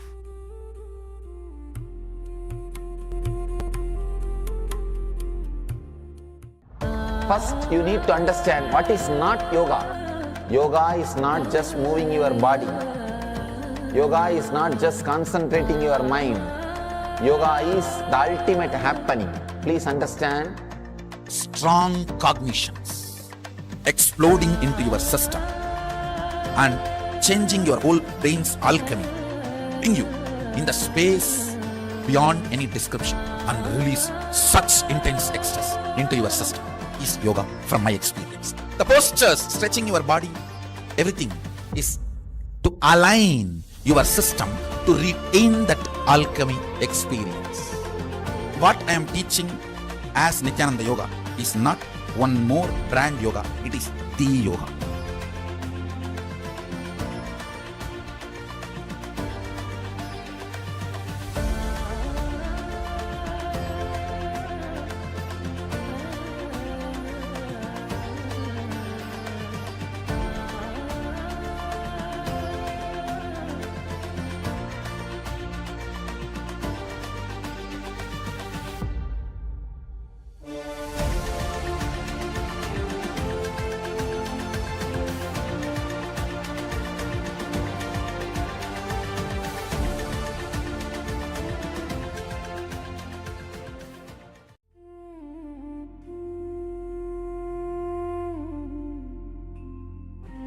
When I arrived here, I was in a very, very dark space, very pessimistic, but now there's this love inside of me, there's this joy inside of me, and the belief systems are changing, so...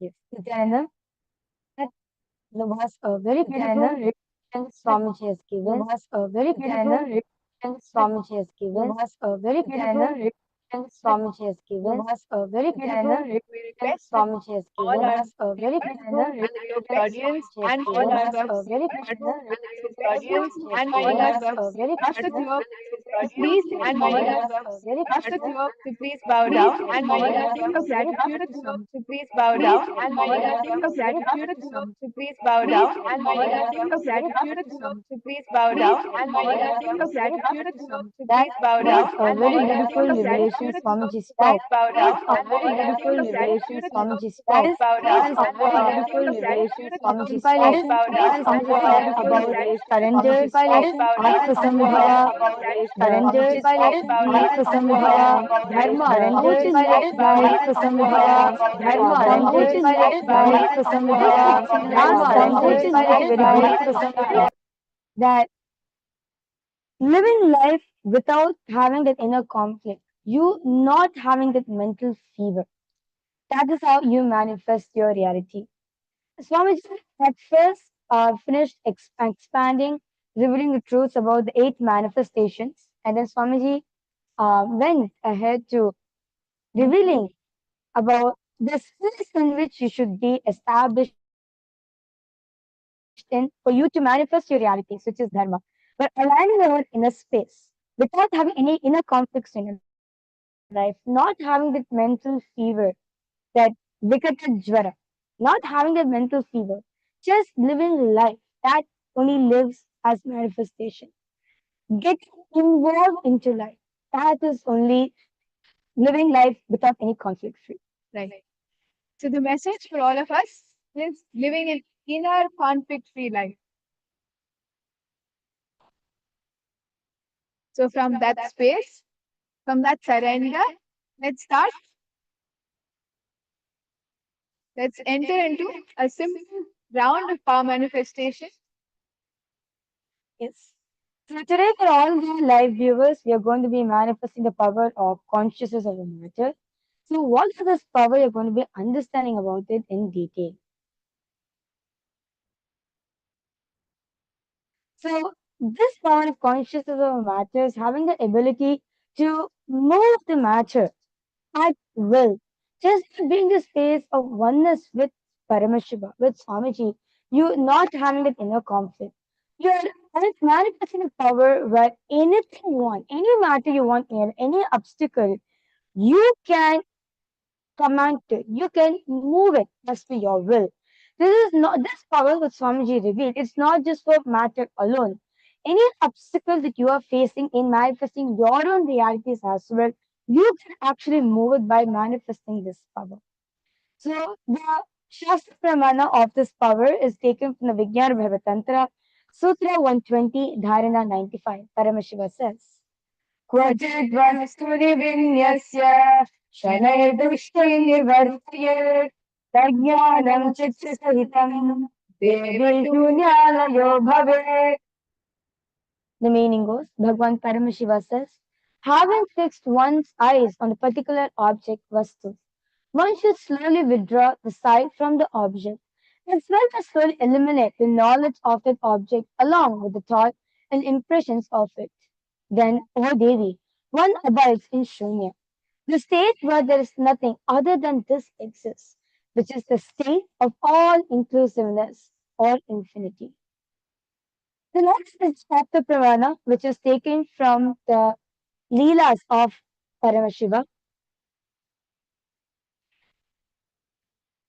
So according to the Shiva Purana, the city of Madurai was once ruled by the Pandyan king, Abhishek Pandyan,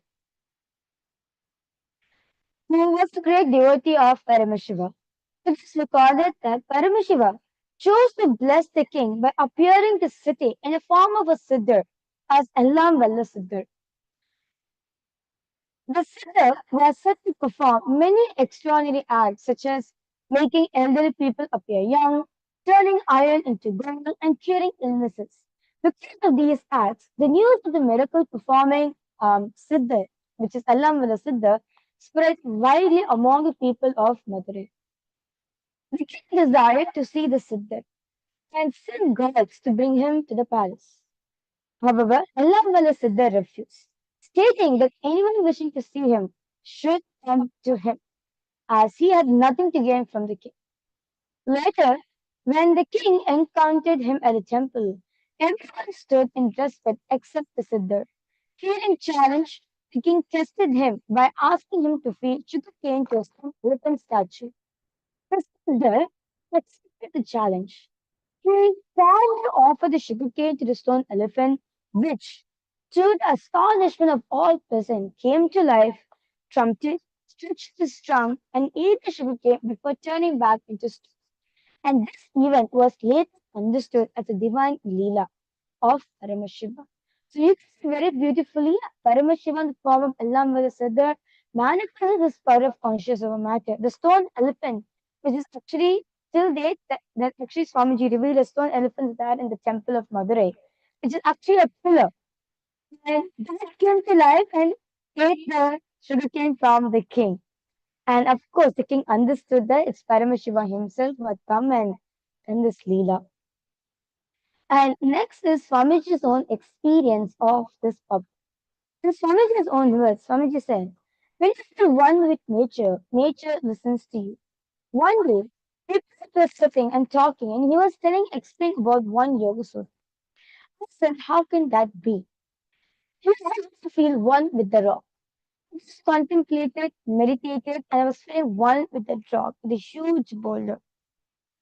When I was in the ecstasy, he just moved my hand, said without telling me. He moved my hand. I literally saw the whole boulder rolling, and I did not touch it. There was no physical contact with that rock boulder, just that feeling one with that rock. When he moved my hand and the boulder started rolling, I started shouting, "Oh, what happened? Stop." Then he stopped my hand and the boulder stopped. I think from that time only I started shaking people. That was the first object responded to my movement. So you can see over here very beautifully, Swamiji manifests his power of consciousness over matter, where when Swamiji felt oneness with the nature, simply the boulder listened to Swamiji. And the last is the Pratyaksha Pramana, which is done on Swamiji's brain when Swamiji was in different states of consciousness. So when Swamiji was in waking state, the research showed that activity of frontal lobes were heightened. And what the physician observed that the level of activity higher than any average human brain was much deep, was much more. There was in deep meditation. The research it showed was 90% of the dormant hemisphere of the brain just shut down. And what the physician observed that it is as if Swamiji's brain has gone into vacation. So you can see 90% of the brain was just at peace. And the next, when Swamiji entered deeper states of consciousness, the result shows the lower portion of the mesofrontal areas lightened up in a significant way. And what the physician observed that this area corresponds to the terror which revealed the brain's deep. So, what the doctors remarked that Swamiji's brain activity, he seems to alter his brain waves and shift his brain function at will. That's with it all, Swamiji says this is possible for each and every one of us. So, in order to manifesting the power of conscious over matter, you are going to be experiencing that shift in the brain waves because at the end of the day, you are manifesting Swamiji. When you just remember Swamiji, immediately your whole brain shifts. Okay, your whole brain wave shifts. So without any further delay, let's now enter into manifestation. So today for all of you, we are going to be manifesting the power of conscious over matter, where specifically we're going to be doing Atmalinga moving and Atmalinga standing. So it's all the viewers and all the participants here of the Paramashiva Sena to please have your Atmalingas on your hand. Make sure you're completely comfortable during the manifestation. And what you can do, you can also rest your palm under a cushion or under a flat surface. So you do not strain yourself during the manifestation.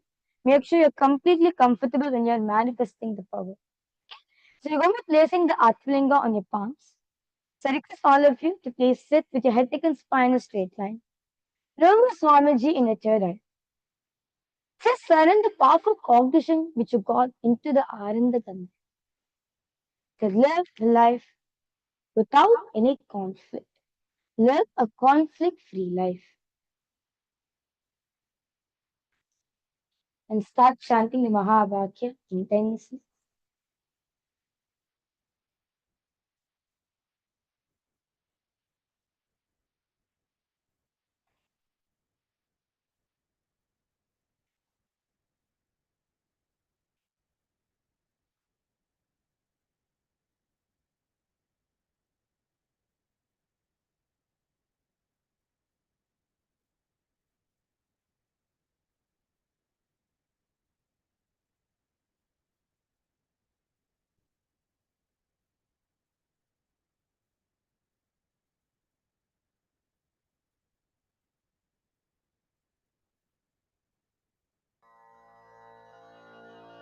Paramashivananda, Paramashivananda, Paramashivananda, Paramashivananda, Paramashivananda, Paramashivananda,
Paramashivam.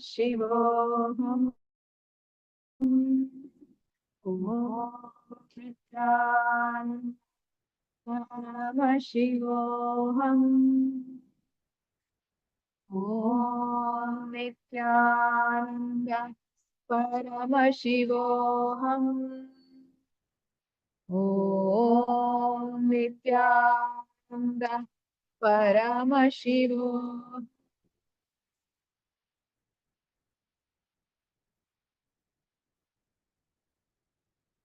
Paramashivoham.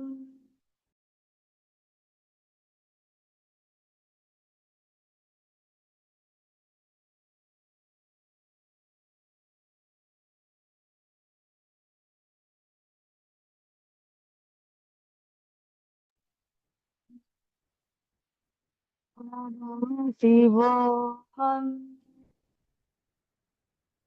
Om Nityan Paramashivoham. Om Nityan Paramashivoham. Om Nityan Paramashivoham. Om Nityananda Paramashivoham. Om Nityananda Paramashivoham. Om Nityananda Paramashivoham. Om Nityananda Paramashivam.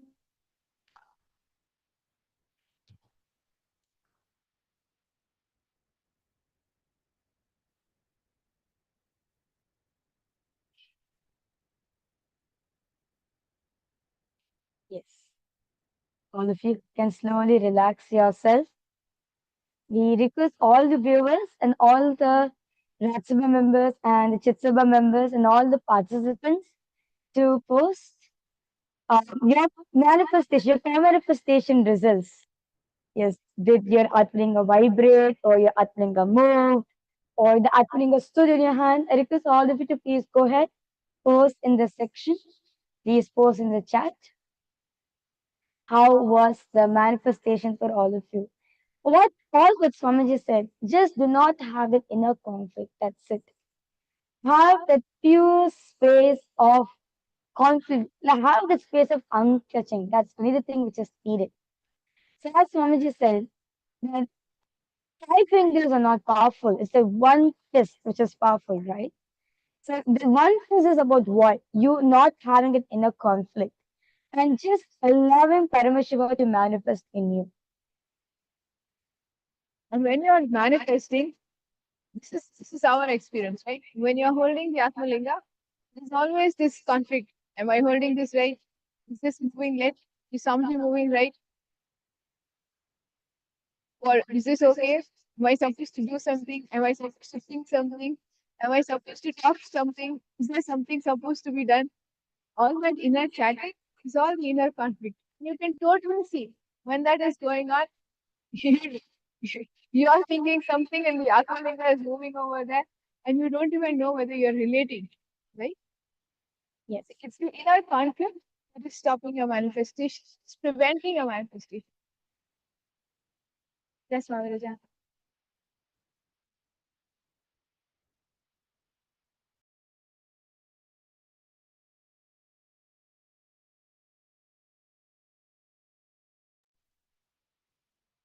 Yes. So for all the viewers, I request all of you to please post in the comment section. What is your takeaway from today's satsang? In today's satsang, Swamiji revealed many profound revelations. I request all of you to go ahead and post what is your takeaway from today's satsang. What's the powerful contribution and clicks that you got from today's satsang, which you're going to be experimenting with today? Swamiji said very beautiful in one satsang. So reveal the powerful cognitions. I reveal the powerful truths for all of you. Now, all what you need to do is do a conscious snacking on them. Just chew on these truths continuously. Just dive yourself into this truth. You will see that truth itself will reveal itself to you. You will get as an experience for yourself. So request all of you to please post in the comment section. What is the main powerful cognition which you are going to be living for the next 24 hours? I'm going to meet you back in the next, in tomorrow's darshan as well. So request all the viewers in across various different social media platforms to post in the comment section what is the main powerful cognition that you're going to be keeping it within your inner space throughout the whole day and experimenting with it until you get the experience of the truth in you. See, when we are doing the Atmalinga and working with Atmalinga to stand on hands, we are only experimenting with a level of awareness to see how much inner conflict is inside of us, right? When that experience, when we know where our space is, when our experience is of that conflict-free inner space, we then immediately the Atmalinga moves. And the Atmalinga stands up, and you can move the Atmalinga to the left, to the right. So this experientially that we feel while we're doing power manifestation, you can apply it anywhere in your life. You can make anything heal. You can manifest anything that you have cognized as impossible until today. All you need to do is bring awareness to your inside. Bring awareness to where you are. Bring awareness to your inner space. Bring completion to your inner space. And that also Swamiji has made it very simple. We don't have to do anything. All we have to do is unclutch. As soon as the fear comes in, Swamiji has given us the solution. Just unclench. Right? Just remember Swamiji is unclench. And for unclench, for those of you viewers, for audiences joining us from so many parts of the world, if you are new to unclenching, Bhagwan has given a lot of videos, a lot of discourses, many books of unclutching. You can visit our playlist on unclutching in the YouTube channel of the SPH Bhagavan Nithyananda Paramashivam. You can sign up for the various courses from the Nithyananda Hindu University and experientially experiencing unclutching in various dimensions of your life to get trained, to get oriented, to become part of making unclutching part of your biomemory. We welcome you to come to the Paramashiva Sena program, which is the United Ancient Nations 31 Day Summit. So there are so many different ways the SPH has made unclutching available to you. Right now, as you're sitting with us, you can experience in this very few seconds. It does not take time, it does not take any kind of training, it does not even require you to know unclutching. All you need to do as you're sitting with us now and manifesting and watching this live, apply any powerful cognition that you heard from the discourse today. Either you can apply inner conflict free inner space, or you can take fear, whenever fear pops up, unclutch. Or you can look at how you can really work with your sleep and reach a Satori space. There are so many truths.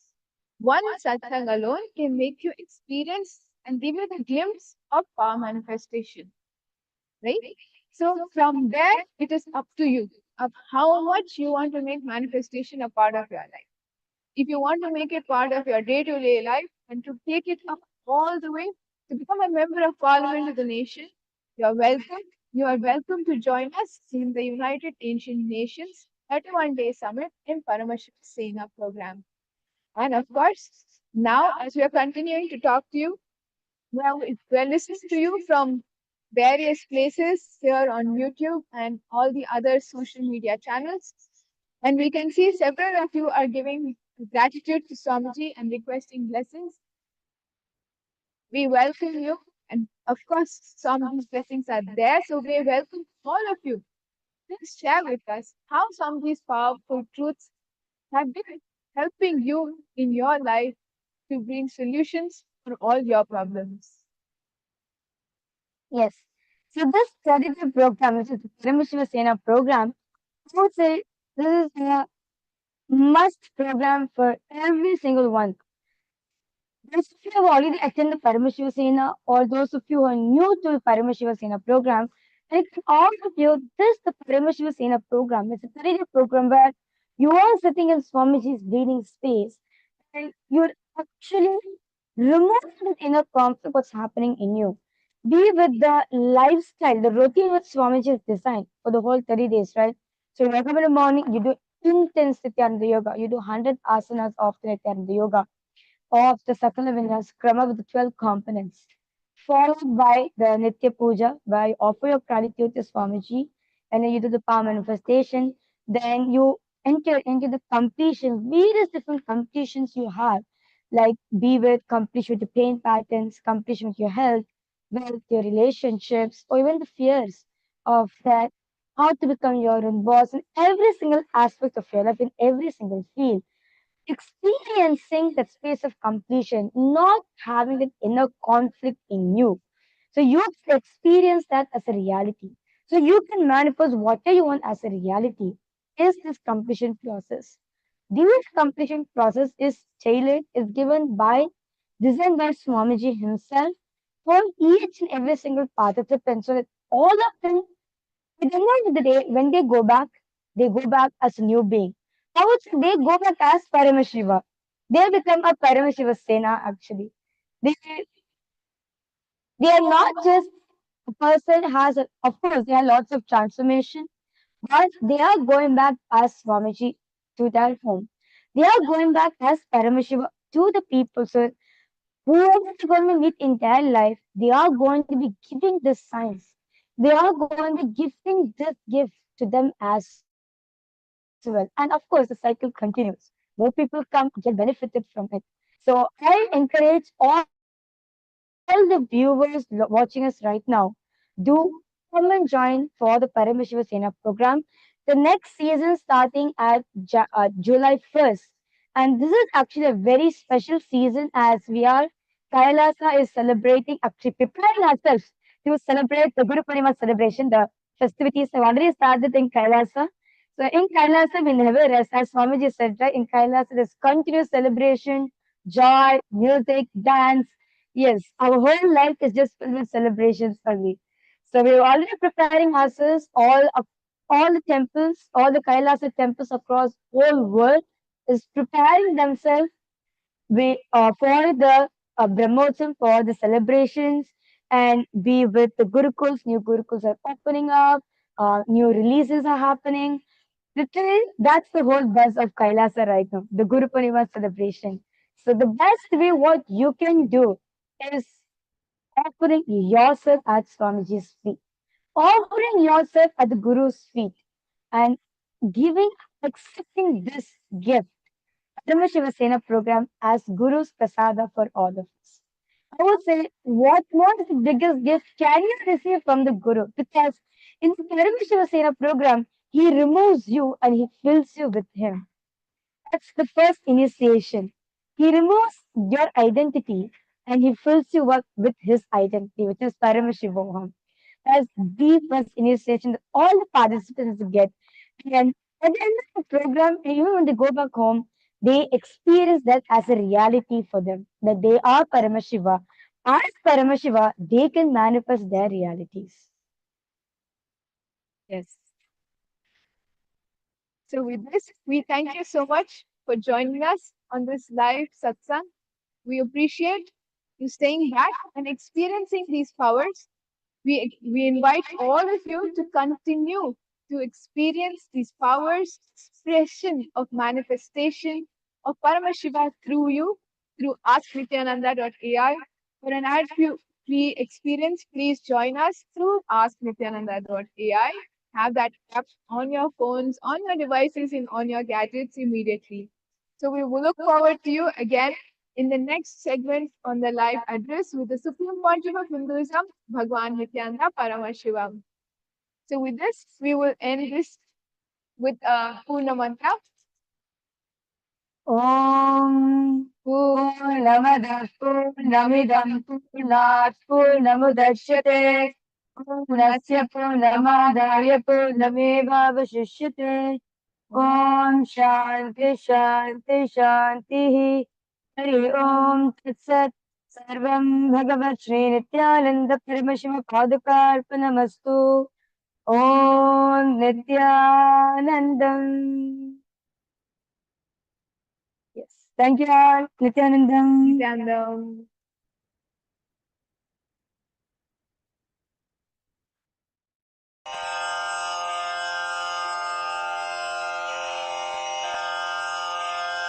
श्रीकैलासोन्नतद्वादशान्तश्यामला पीठारूढ श्रीमीनाक्षि सुन्दरेश्वरा भिन्नस्वरूप परशिवपुत्ररत्न Kumar गुरुमण्यतुल्यावतार श्रीपार्वतीस्तन्यपानलब्धदिव्यज्ञान विश्रुतसकलनिगमागमसारभूत Dravid वेद प्रवक्त्रे श्रीमत्परमशिवकरुणासमधिगत मुक्तामय चतुरश्रयान गीयमान छत्रचामर श्रीचिह्नकाहलादि समस्त बिरदावल्यलङ्कृत ज्ञान विज्ञान चक्रवर्ती सर्वजन संघ सद्यो निर्वाण दीक्षा व्ययापवर्गवर्ष विश्राण जीमूत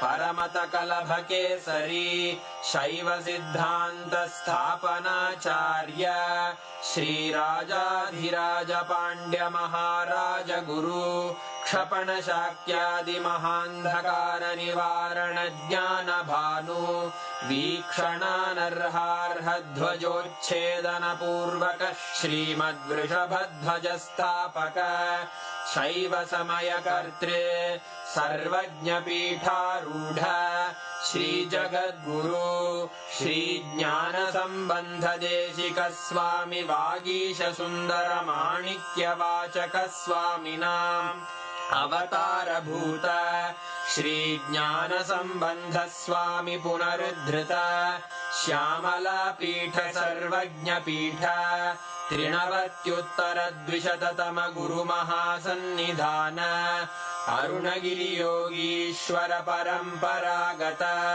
अरुणाचल सर्वज्ञपीठ गुरुमहासन्निधान कैलास परम्परागत काञ्ची कैलास सर्वज्ञपीठ त्रयस्त्रिंशदुत्तरद्विशततम गुरुमहासन्निधान नित्योत्सव नित्यमङ्गल नित्यकल्याण नित्यरजित कैलास परम्परागत आदिकैलास नित्यानन्दपीठ महासंस्थान महासिंहासन पीठकर्तः साक्षात् श्री परमशिव समुद्भूत कैलास परम्परागत वैवस्वतमनु इक्ष्वाकु हरिश्चन्द्र भगीरथ श्रीरामचन्द्र शूरसेन इत्यादि अनवच्छिन्न सार्वभौम चक्रवर्ति परम्परागत चतुष्षष्टि योगिनी मण्डित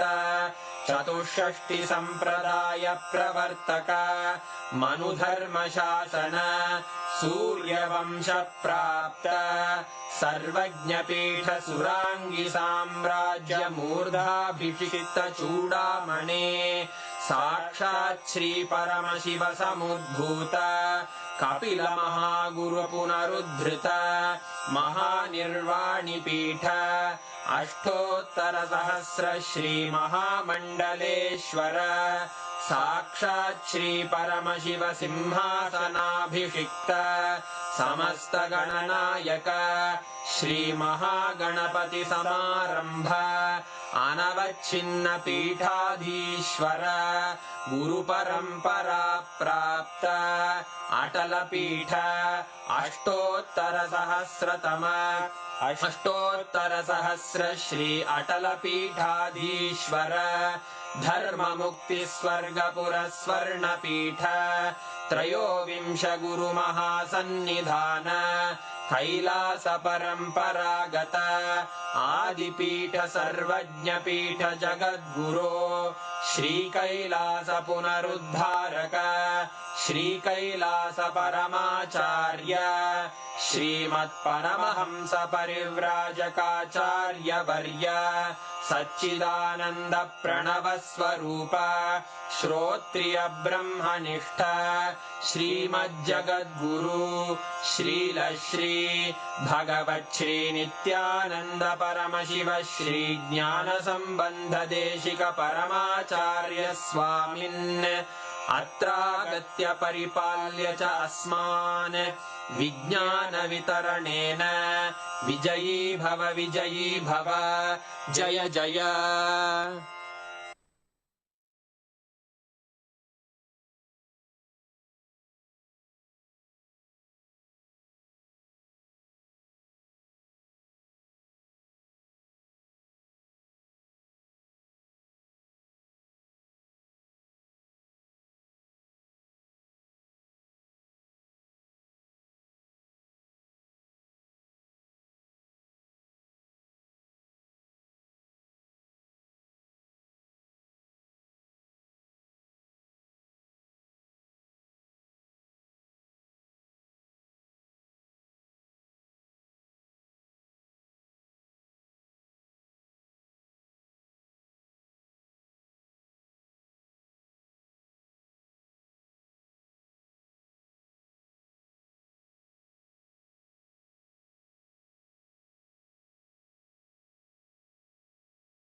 gathered in this Zoom.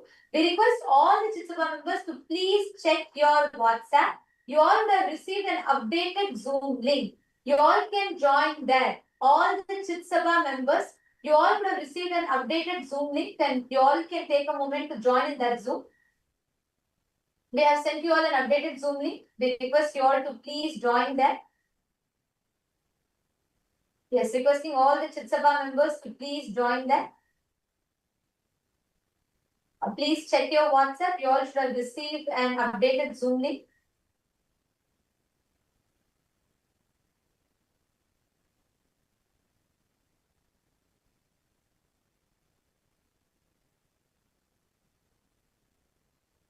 All the Chitsaba members, even the Chitsaba members, if you are Rajya Sabha member and the Chitsaba member, please join the Chitsaba Zoom. All the Chitsaba members can join. Even if you are a Rajya Sabha and Chitsaba member, you all can join this Zoom.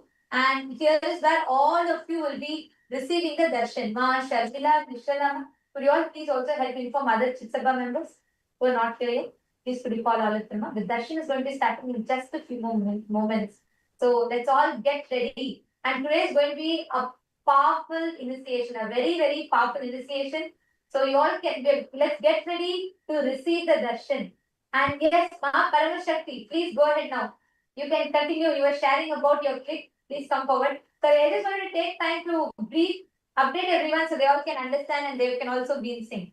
Go ahead, Ma, come forward. You can continue sharing. Thank you, Ma.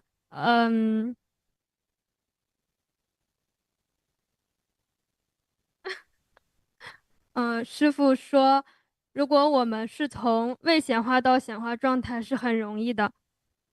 Swamiji says actually it's very easy for us to move from the Vyakta to Vyakta. 从显化状态到未显化状态是很难的，就好像从大海里要用勺子把大海的水挖空一样。But if you want to move from the opposite way, it's difficult. It's just like using a spoon to empty the ocean. 所以当我们把投影仪的光关上，进入未显化状态的时候，我们替换影片可以替换成任何影片，可以下载任何能力，可以显化自己，创造出来任何的体验。So that's why when we turn off the projector, we have the freedom to play any film, can create any experience of the reality that we want. 但是如果我们把投影仪开已经在播放一部影片，我们想把它改掉是非常困难的。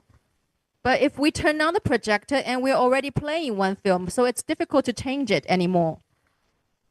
我们很多时候用头脑想要去解决问题，头脑的存在焦虑，想要去不停的制造问题、解决问题，就好像是已经在播放的一部影片，我们在屏幕上乱写乱画。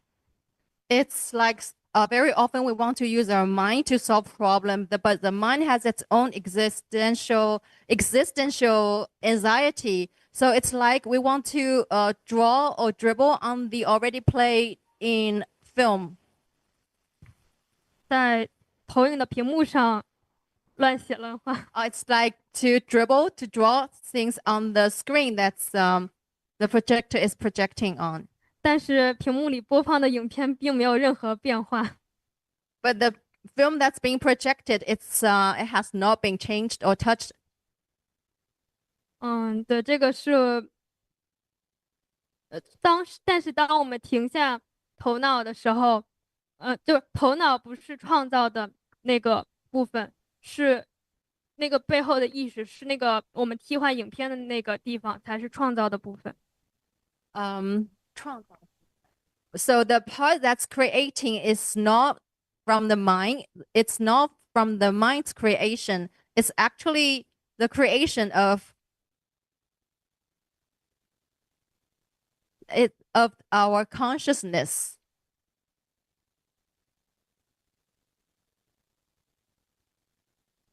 It's the part that can store the information.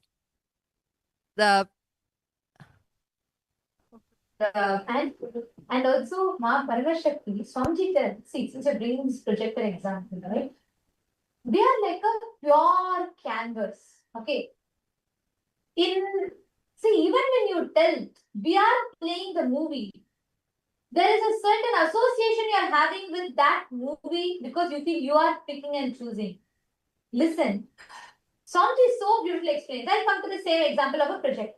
You're like a wall, blank wall, white canvas, white screen, whatever. Let's say life is projecting a horror movie, a romantic movie, a rom-com, thriller movie, mystery, sentimental movie, and so many different things. But the crux is whether the movie is a horror movie or a rom-com, or whether it is a thriller movie or a sad movie, or whether the movie is super hit, earned 1,000 crore in the box office, or whether it is a flop. In all of these ups and downs, though all of it happens on the theater screen, the screen itself is absolutely unaffected. That screen is your focal point. It exists. The only feeling that is there is it exists. But the focal point that you have is absolutely untouched, undisturbed by all the tsunamis, earthquakes, whatnot that you create in the external world. All the dramas, all the fights, and all the anxieties, everything that we create in the external world is absolutely like our inner space is unscathed by any of it. It does not influence. It cannot be. And that is why Swamiji tells, when you bring your awareness, actually, when Swamiji was reading this, I was thinking, every revelation from the last year or so, Swamiji has been preparing us to receive it. Receive this truth. Because Swamiji told about seeking the source of the first person. Then Swamiji first revealed about first person, second person, third person. Then Swamiji revealed about seeking the source of the first person. Then Swamiji revealed about how that pure questioning, constantly trying to see who's that I in you. From there, Swamiji spoke about the Navatattvas, all the different things that happen in the cosmos. Then from there, Swamiji mapped it to the cosmos manifesting in you, the Brahmanda manifesting itself in the Pindanda. And from there, Swamiji led us all to this ultimate initiation, giving us the experience of how that I in us. That focal point is Paramashiva, eternal, pure, unchanging, sitting in its blissful state. So when you say the example of moving, Mama, even that, there is a certain association you're making. You're thinking, the movie is being projected on us. No. Right now, your past, your present, your future, creation, destruction, sustenance, rejuvenation, pulling out of delusion, depression, all of it is happening now in you. Though all of this are happening, your original state as Paramashiva is absolutely untouched. Do you understand?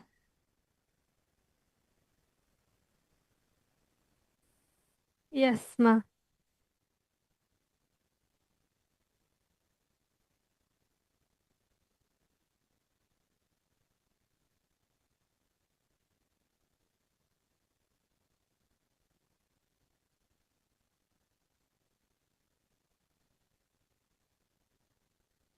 No sounds, ma.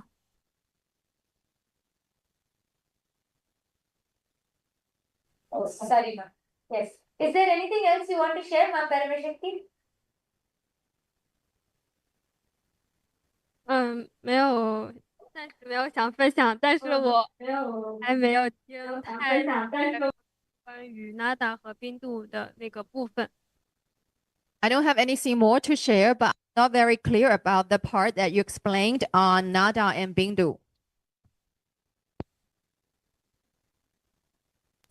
Thank you for coming up, because by answering your question, even I got deeper clicks.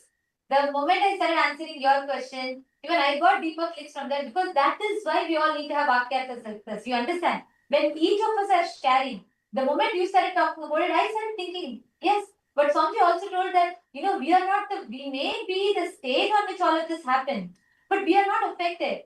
That means the original state of us is not affected. So I should also thank you. Thank you for coming up and sharing. Because of you, I got deeper clicks. Thank you. Thank you so much, ma'am. And I'm actually seeing a lot more from all the e-citizens that are logged in here with us. Wong Swanchi, and Ezekiel Aya, Ma Chandravidya, Ma Mugda, and Ma Chetna, Ma Monica Singh. You all can post your questions because I know for the first time when you're hearing this discussion from us, you may have a lot of questions raising in you. You can all post your questions here. Ma Cecilia, you should join the SJP's room. You should join the Chitsabha members room. And all the Chitsabha members, please rename yourself with Chitsabha member, your SJP IDs. Nithyanandam, Ma Lata Hadley and Harish Hadley Aya. Nithyanandam, Lata Ma, where is Harish Aya? Call Aya also. It's amazing truth Swamiji has been giving. I'm so happy that you both joined SJP IDs.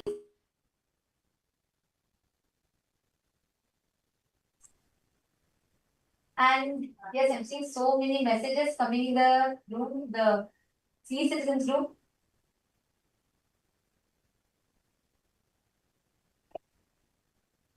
Each of you can post your click. Can all of you share your click?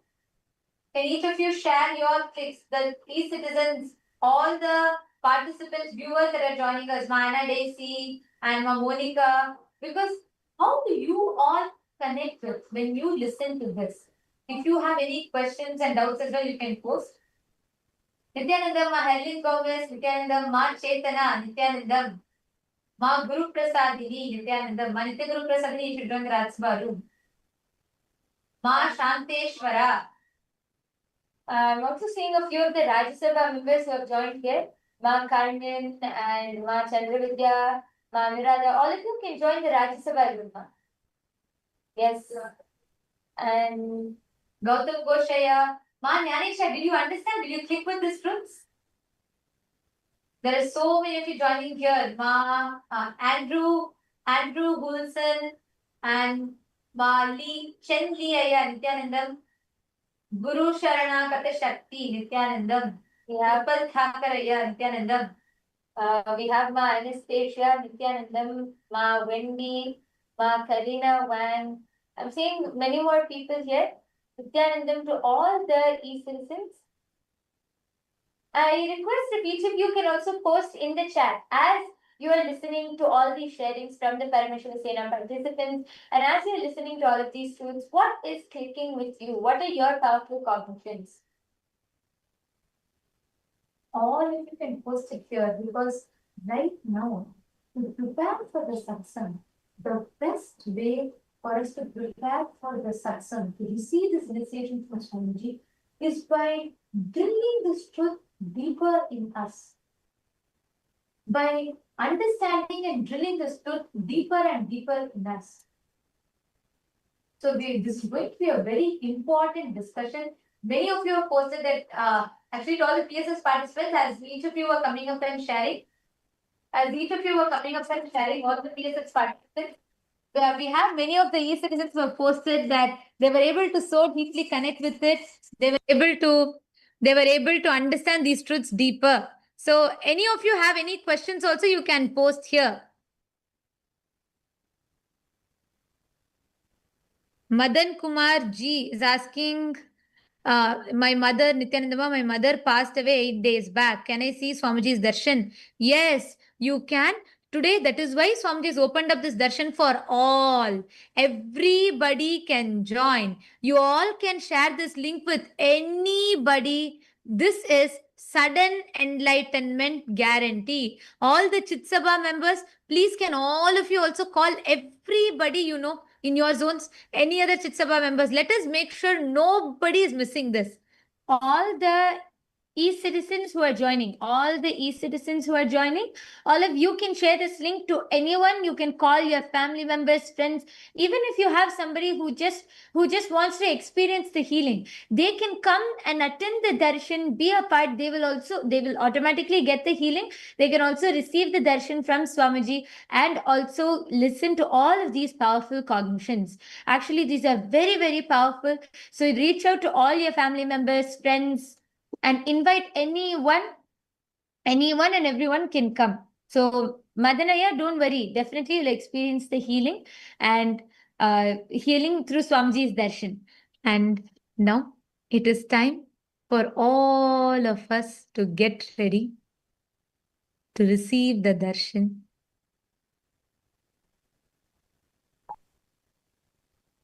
Please sit straight.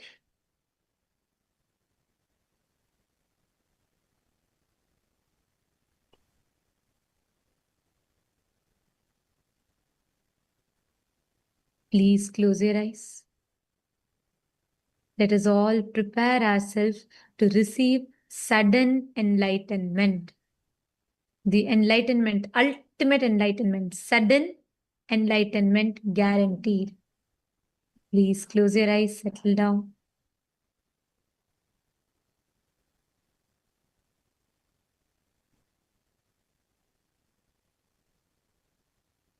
Sit with your head, neck, and spine in a straight line.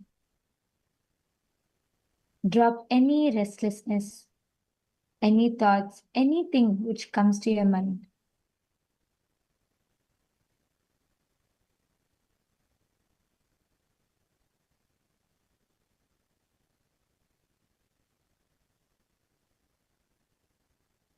Prepare your mind and your inner space to receive the darshan, to receive sudden enlightenment. Please close your eyes. I request all the members, please make sure, just a few more announcements. Please, can I request everybody to be on camera? Anybody not on camera, we might have to be removing you all from the Zoom due to security reasons. So please be on camera at all times during the darshan. There is continuous Nayana Diksha happening, and absolutely no form of video recording, no form of audio recording whatsoever. Any violation of the security protocols will be leaving us with no option but to remove you from the meeting. So please make sure all of you are continuously on camera throughout. Let us all enter into the meditation.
deep meditative space.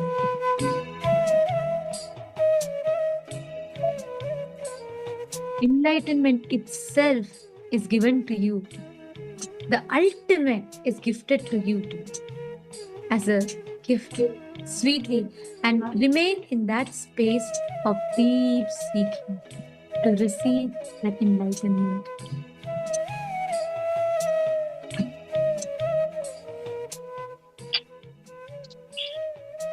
Continue to remain seated in this space. And as we are all in the meditation, just an important announcement. All the Chitsabha members, do not share this link to anybody. The Zoom is exclusively only for Chitsabha members. All Rajya Sabha members can join the Rajya Sabha Zoom and the e-citizens in the respective Zooms. Anybody, any e-citizen or any Rajya Sabha member in Chitsabha Zoom will have to be removing you all from the meeting. Please requesting each of you to join the respective Zooms.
Connecting with the divine, with your eyes closed, is meditation.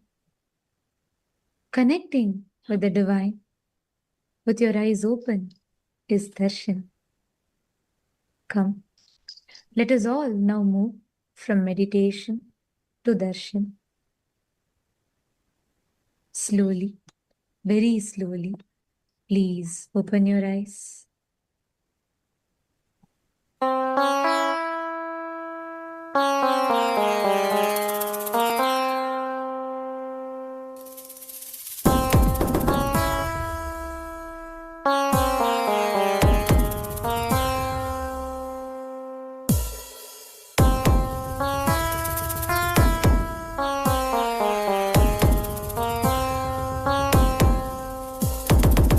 Shiv Shiv Shiv Shiv Shiv Shiv Shiv शिवने वन्दे अवतरितान् कैलय नायक नाडिडुमाटतिल सैवतये oven पुनरमैतान् Shiv Shiv Shiv Shiv Shiv Shiv Shiv Shiv शिवने वन्दे अवतरितान् कैलय नायक नाडिडुमाटतिल सैवतये oven पुनरमैतान् Nityananda Nityananda Nityananda Nityananda Nityananda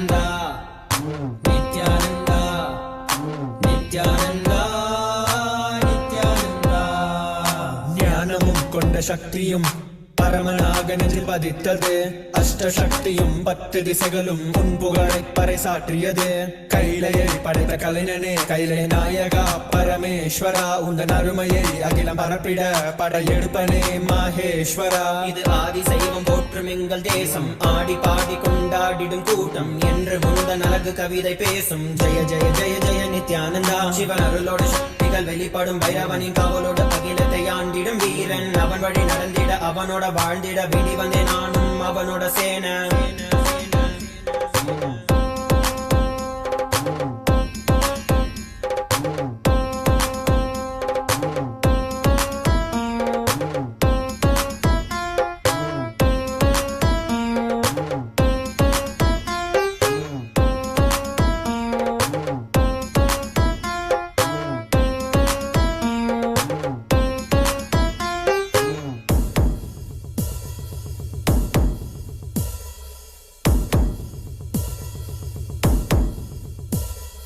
பார்வையில் என் மூக்கன் திறந்தாய் பரமசிவனாய் வாழ்ந்திட வைத்தாய் நானும் போற்றும் கடவுளே இந்த கலியுகத்தில் என்னை காத்திடுவாய் பார்க்கடல் கடந்திட வந்த நஞ்சை தானே உண்ட நீலகண்டன் இவன் தாடும் பிரளயத்தை அடங்கியாண்டிட ஆதிசக்தியின் வடிவு கொண்டான் ஆதி சைவத்தை காத்திட வேண்டும் விஸ்வரூபம் எடுத்து நிவா கோடி அடிகளை தாங்கிய பரம்பரை எழுதில் நாங்கள் வீழ்வோமா மதுரையை ஆளும் அரசனாய் வந்த சொக்கனாய் ஆதி கைலையை அமைத்த நித்யனாய் சென்று கைலையை செய்த செங்கோல் தாங்கிய சங்கரா நெஞ்சிலே உனன் குருவையும் உயிர் பக்தியும் கொண்ட தேவனே இங்கு அஹிம்சையே உனன் வாழ்க்கையாய் வைத்து வாழ்ந்திடும் பரமநீயடா நித்யானந்தாய Jaya Jaya Jaya Nithyananda Jaya Jaya Jaya நித்யானந்தாய Jaya Jaya Jaya Nithyananda Jaya Jaya Jaya நித்யானந்தாய Jaya Jaya Jaya Nithyananda Jaya Jaya Jaya நித்யானந்தாய Jaya Jaya Jaya Nithyananda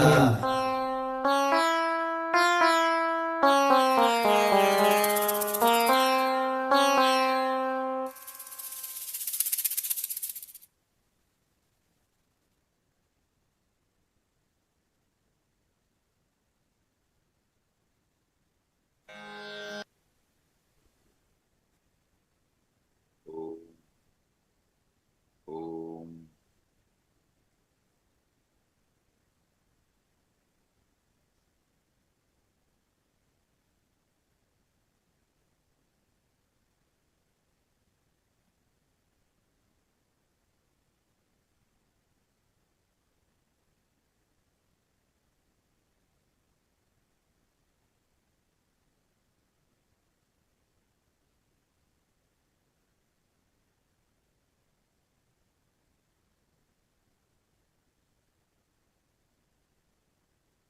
I welcome you all with my love and blessings.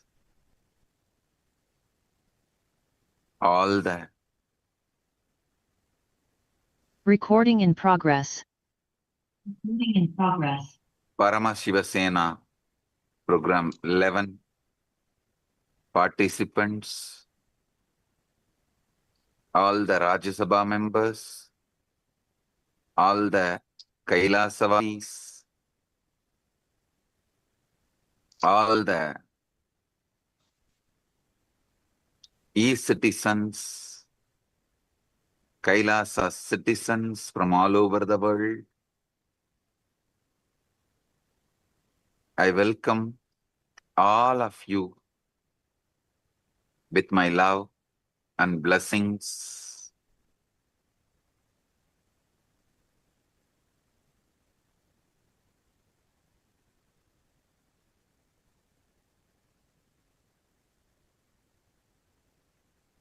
As the ultimate manifestation of the ultimate, Paramashiva,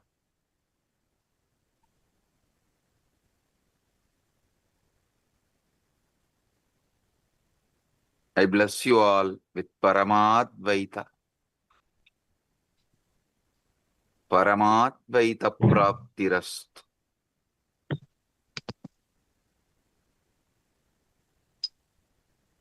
Now, what I am going to reveal is not just information or some philosophy. It's a straight truth and initiation. Listen. It's a truth and initiation. Whatever I'm revealing now is not some metaphysical truths, metaphysical ideas, philosophy. It is straight initiation and truth.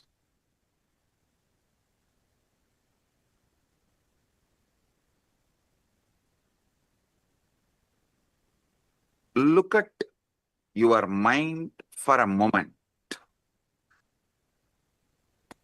That peculiar stream of thoughts flowing through your awareness right now.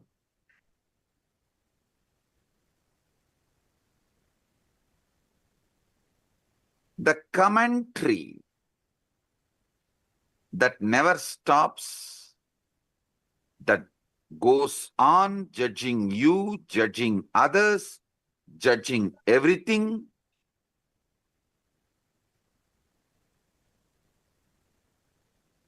Every words you hear and process inside you, even these words, when you are listening, immediately you start judging. Have you ever paused to wonder who is exactly talking all this in your head? Listen. Have you ever paused to wonder who is exactly doing all this talking in your head?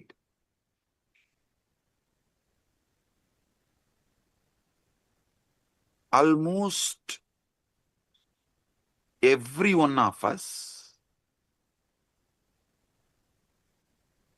pass our entire lives listening to this internal monologue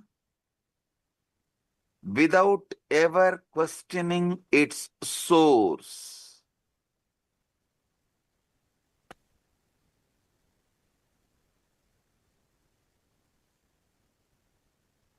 We simply assume that is me thinking and carry on. How many of you assume you are only thinking and you just let go, carry on? You carry on with the conclusion you are only thinking. Raise your hand.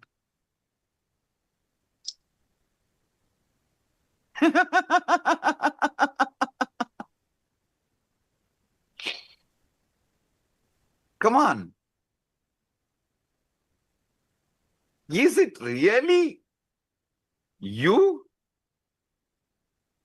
Are you creating these thoughts? Or are they simply arising in you like clouds swarming in the sky? Come on.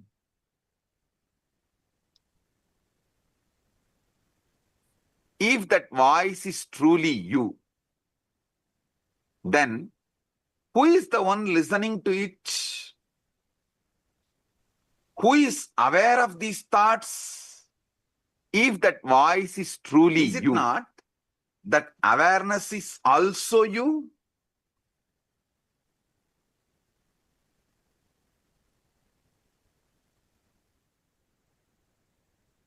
How can the speaker and listener seemingly existing in the same mind points to something quite extraordinary?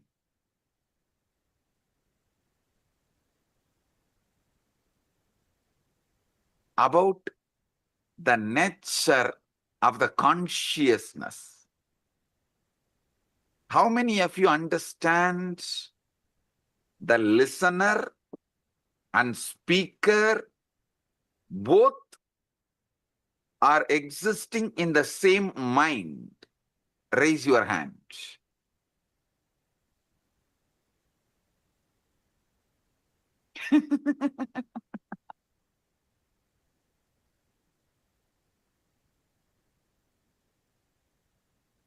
Now,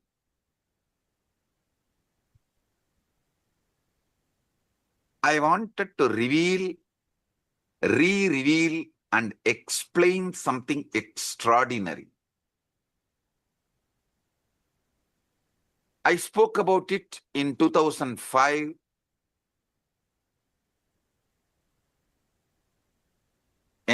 The Guaranteed Enlightenment Satsang on Ashtavakra Gita in Bangalore. Now I'm going to reveal it in a different level, I should say, as an ultimate level.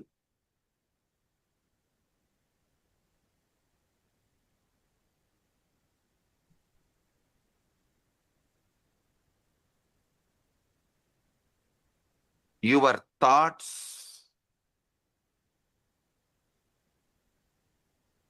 when you are able to predict, you are the speaker and you are the listener. When you are not able to predict, you are neither the speaker nor the listener. Listen. Only when you are able to coin the words, predict, you are the speaker and you are the listener. When you are not predicting, when you are not speaking, neither you are the speaker nor you are the listener. How many of you understand this?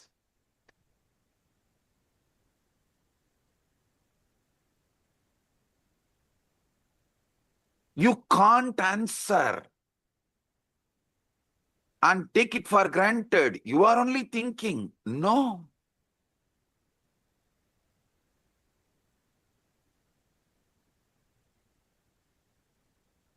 You can't dump the responsibility on someone else. I am not even thinking. I don't know what is going on inside. No. The thinking in you, the thinking going on in your head is Chit Jatak Granthi. Means it is semi-automated, consciously semi-manipulated system. Listen. When it comes to heart beating, you can say it is beating on its own. Your involvement is practically nothing. But you can't say, you can't think, you can't say you can think as you want forever. How many of you are understanding this unpredictable nature of thought?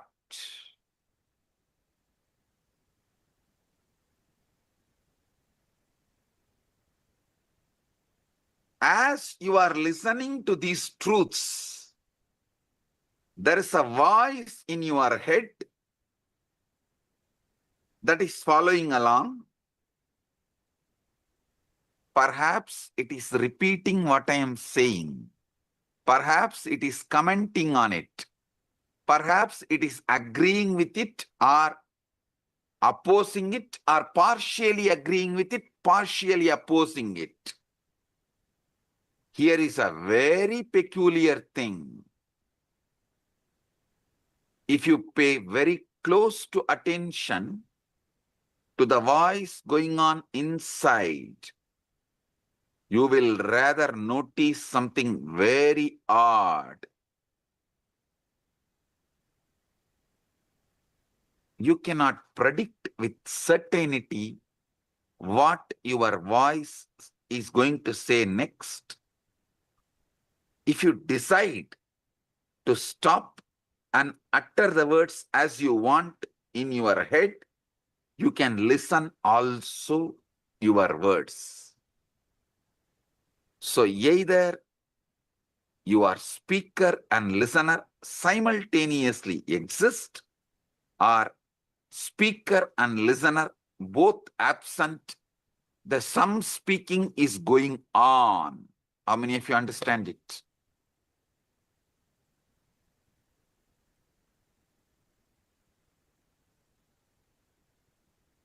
Owning up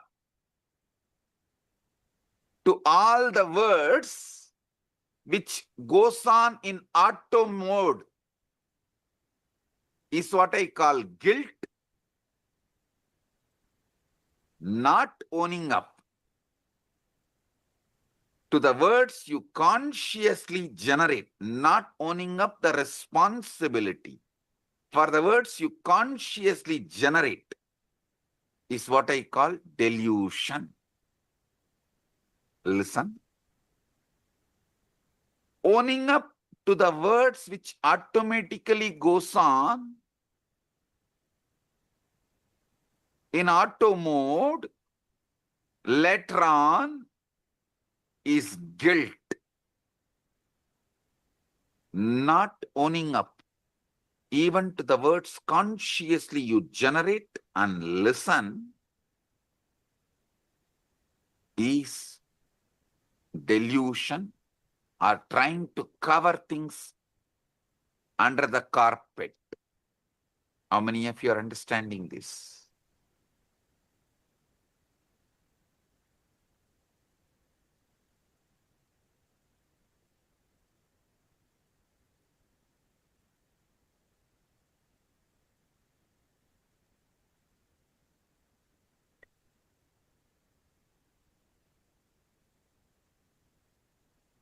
You cannot predict with certainty what this voice is going to, what your inner voice is going to say next. That doesn't mean you can't control it.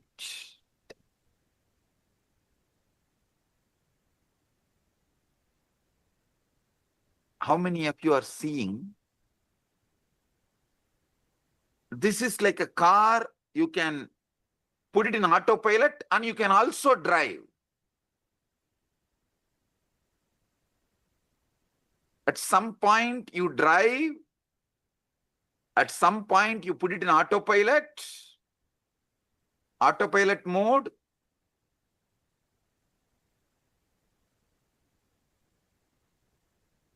But unfortunately, even what goes on in the autopilot mode, you take the responsibility, you feel responsible for it. Automatically you feel you are only talking. How many of you understand it?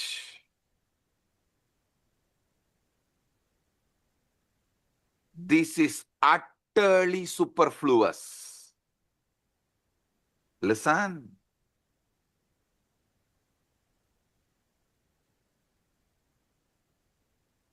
Non-recognizing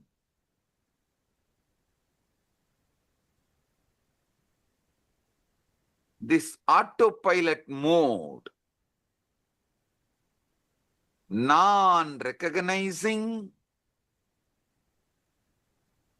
this autopilot mode thinking, but trying to own up after the whole thinking is done, is causing extreme confusions. You need to know what is going on inside you. The moment you know, you will become enlightened.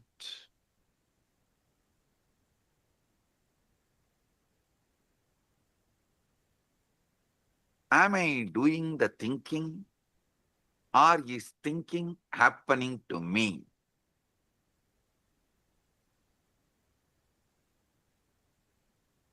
At some time, you can do thinking, you are doing thinking. At some time, it is happening to you. How many of you understand this? Raise your hand. Now listen. Now listen. How many of you have this extraordinary assumption? Because these thoughts are occurring in your head, even when you are not thinking, you assume it is yours. Even in the autopilot mode, what goes on, you assume it is yours because it is happening in your head. How many of you assume? Raise your hand.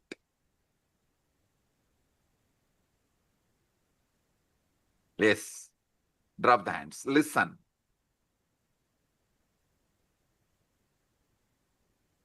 When you truly look for the thinker, the one who supposedly initiates each thought, you find yourself in a very curious position. Weird position.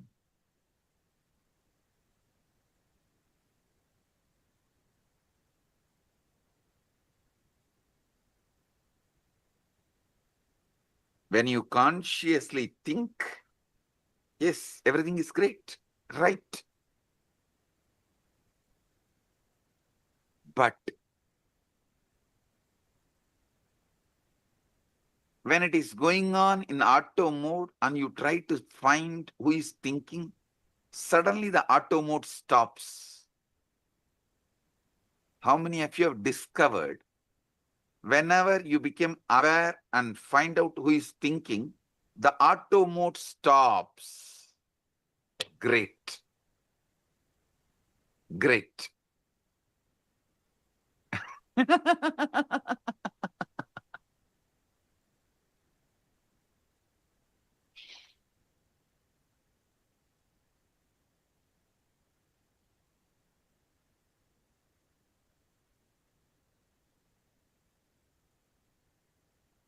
Listen, I'm going to introduce the third mode. One mode, the auto mode thinking goes on and you are not listening. One mode, consciously you are thinking and you are listening. There is one mode, thought currents are not consciously done by you. You are not consciously thinking, but you are listening. That is in that high emotion, anger. Thoughts just come. They are forced on you. You are only the listener, but not thinker. How many of you have experienced this state? Raise your hand. Listen. Clarity about these three liberates you. Listen. When you are thinking and listening, you have a conscious sovereignty over thinking process. When you are neither thinking, the thoughts are forced on you, it is going on, nor you are listening, but unfortunately you own it up because it goes on in your head. That is deluded, unconscious, or I should say, deluded part of you. The third one, where thoughts are not yours, it is forced. It just flows. You can't control, you can't design, you can't interfere, but you are listening. This is the dangerous mode, dangerous space. In this space, you execute the command of your deluded part. See, when you are neither talking nor listening, both are in auto mode, you only own it up as yours and feel guilty. That is not that dangerous. But when the words seep in from the delusion into your listening, but you can't control the words, that is the dangerous part of you.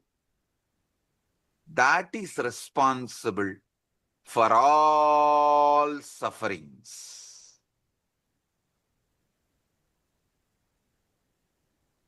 You may say, your brain is thinking.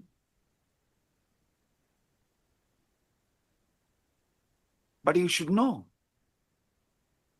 your heart beating, lungs breathing are completely out of your hands. At least not immediately. If you do specific acts, you can interfere even in that. If you run, you can alter your breathing, your pulse rate, all that is different. But normally, that is why you don't say, I am beating my heart or I am breathing my lungs. No.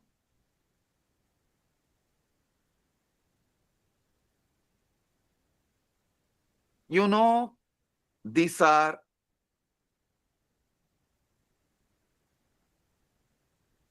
the processes happening in you largely autonomously. But even the autonomously when the thinking is happening autonomously, you own up, and when those thinking is forced on your listening, you execute, thinking it is yours. How many of you understand? You are executing somebody else's command continuously and repenting by mistaking that command is yours. Raise your hand. Now, this is very important understanding you need to have.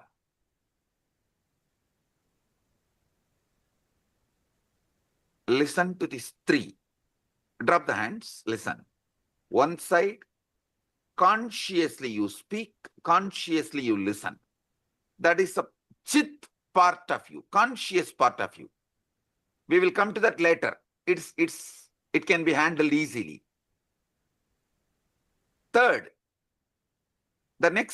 Second, the jata part. Neither thinking is, you are aware of it, the thinking, nor you are listening to it.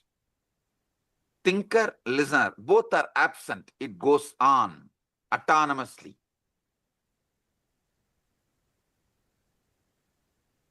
The third, dangerous. From that autonomous thinking zone, the thinking enters into your consciousness. Listening happens consciously, but thinking is not under your control. But you take that as your thinking and start executing. This is what is the third part, Chit Jatak Granthi part. How many of you understand? This Chit Jatak Granthi part is responsible for all mess in your life.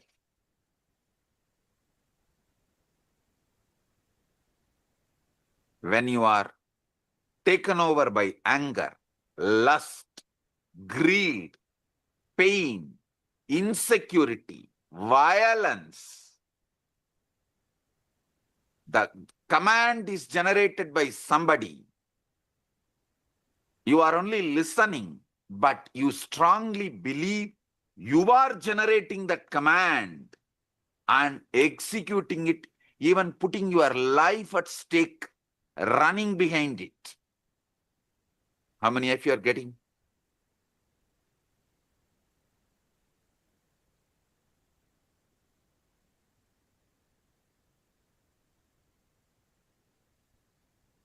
Drop the hands. The inner voice, you are only able to listen, but does not have power over. Is not you, which you are not able to think. That is what I call ego.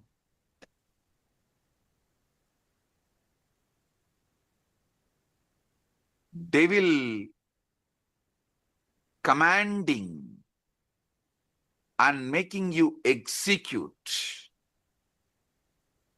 unfortunately, you own up the devil. You feel the devil is advising you for good. You even have justifications. Knowing that voice has cheated you many times, you still have justification. Listen, obey. Sometimes, to escape from your small mood swings, you make the decision which damages your whole life. To escape from a small pain, you make the decisions which damage your whole life. How many of you understand this?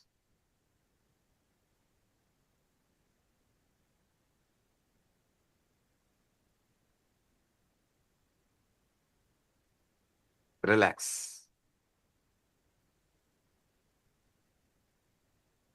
Now, understand this three component. Chit. You are talking, you are listening. Jata. Neither you are talking nor you are listening. Autonomous. Both autonomous. Chit Jata Granthi. Talking is by somebody else. You can't control it. You can't even alter. You can't censor. You can't edit. You can't put a word extra. You can't reduce a word. It is like forced on you. You are only listening. Just because you are listening it, inside your head, the listener assumes you are the generator of that thinking.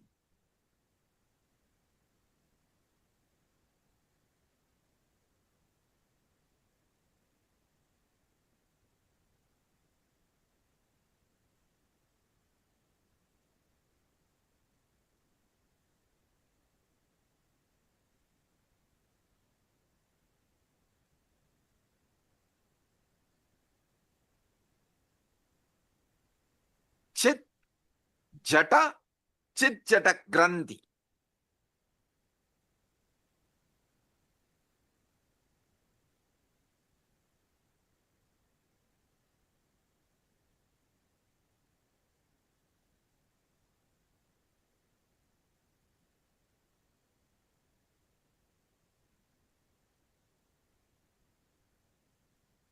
This Chit Jata Granthi, your ego, your delusion,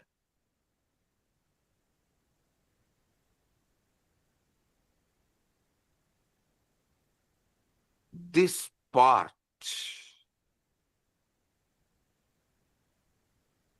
becomes more and more dangerous, destructive,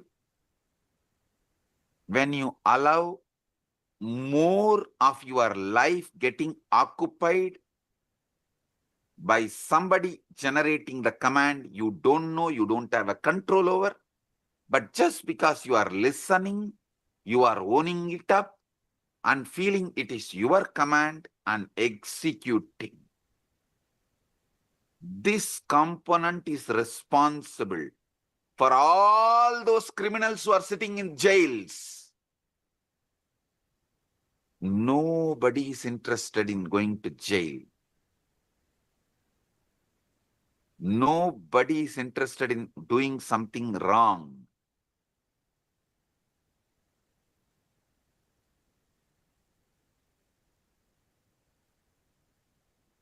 But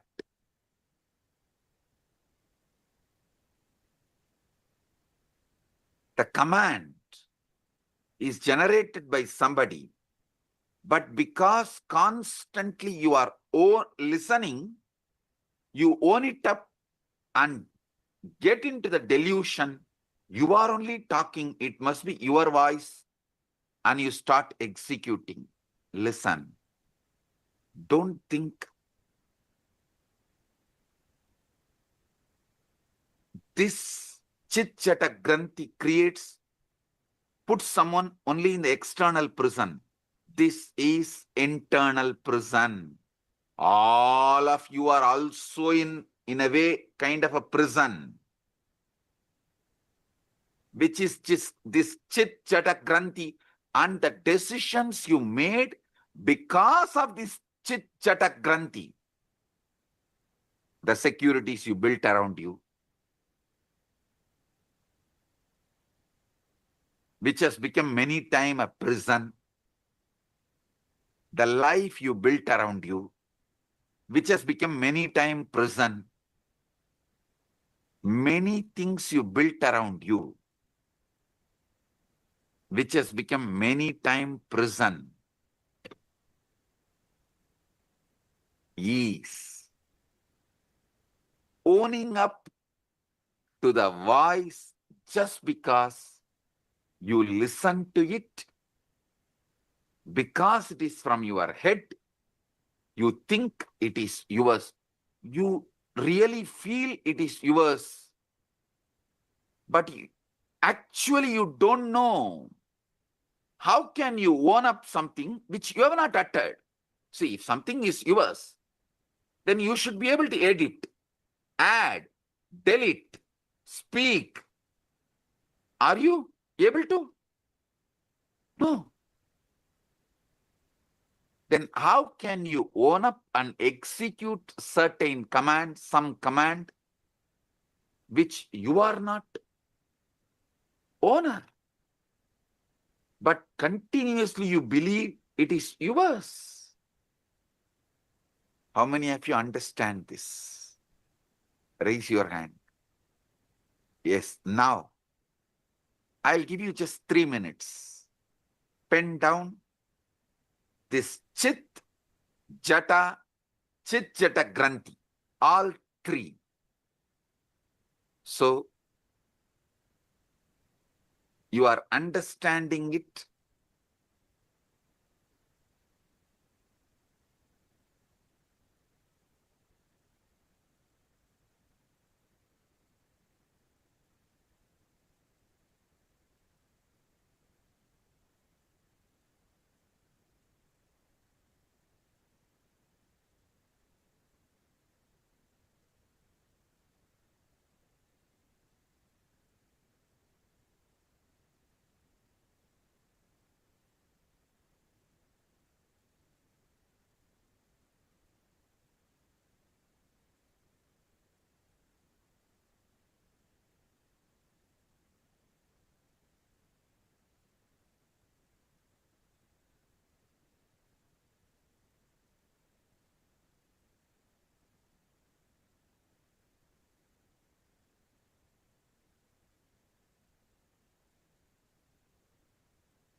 Just 3 minutes.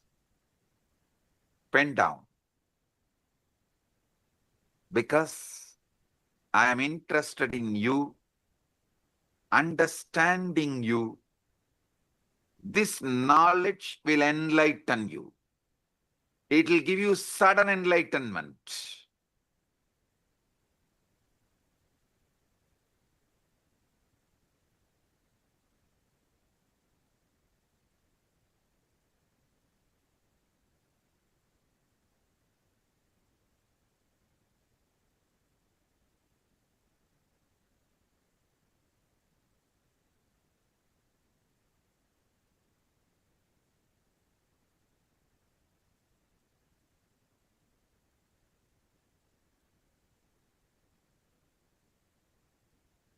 Now listen.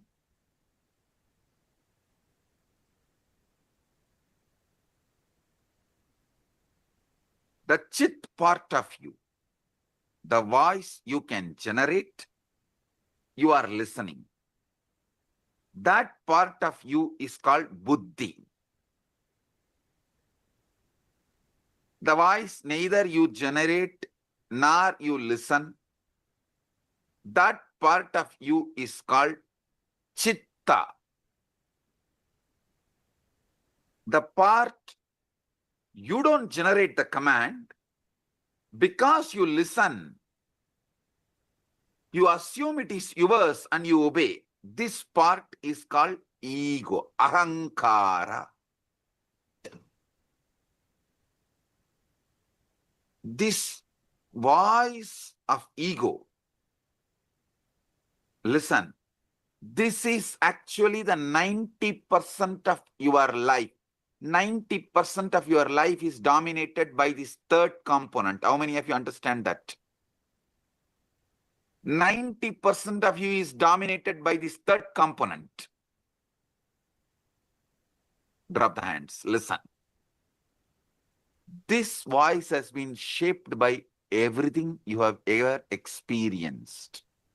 Your parents, your education, your books, all the books you read, the conversations you have had, the very culture in which you have grown up. When this voice speaks of I, of me, of myself, what is it really referring to? See, when the chit-chatakrandi, the ego, when this voice is delivering command, it uses the word I, of me, of myself. What is it really referring to? I tell you one small example. It is the politician talking, I am making this decision for all of us. Please, all of you, execute. Do you have a say in the decision?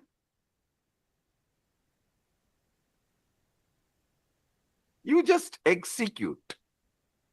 And you are convinced you made the decision because you voted 4 years before or 5 years before.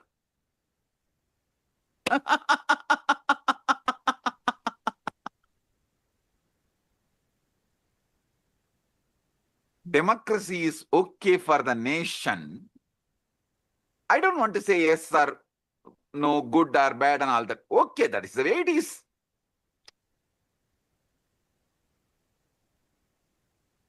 But blind way of living is not right for yourself.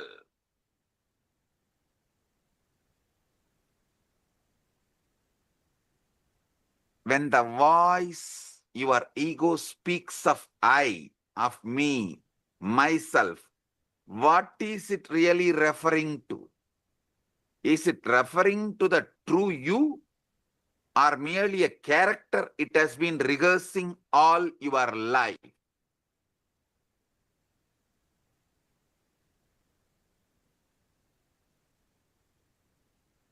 How many of you understand? From the moment we learn language, we are taught a most peculiar game. We are given a name and told, you are this. You are Ram or Suresh. I always refer these names because in India, if you scream Ram, 1/3 of the country will turn and see you. If you just shout Ram, 1/3 of the country will turn and see you. In Tamil Nadu, if you scream Muruga, 1/3 of the Tamil Nadu will turn and see you. In Tiruvannamalai, if you call Arunachalam, 1/3 of Tiruvannamalai will turn and call you, see you.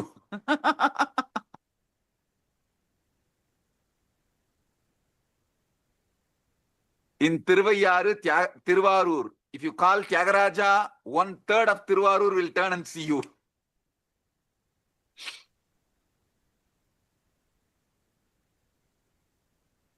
Listen, this peculiar game of name, as if this collection of sensations, feelings, experiences, all is a one continuity you get deluded by that one word called your name. How many of you are cracking it?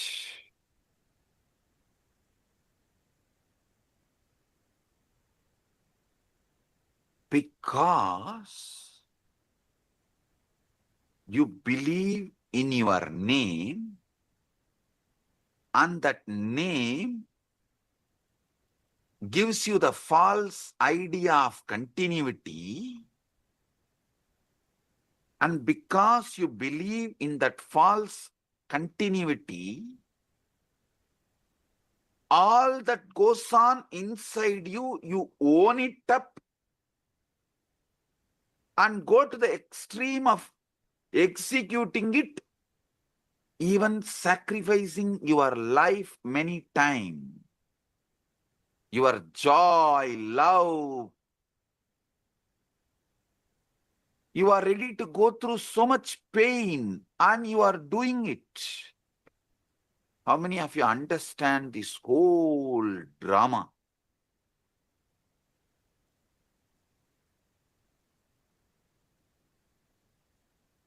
Gradually, through the years, you build up a story.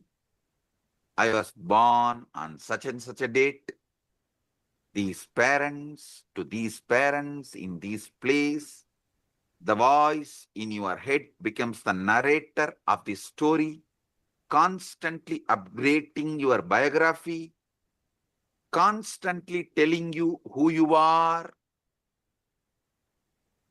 On and on it goes, weaving this fictional character. You take it as yourself.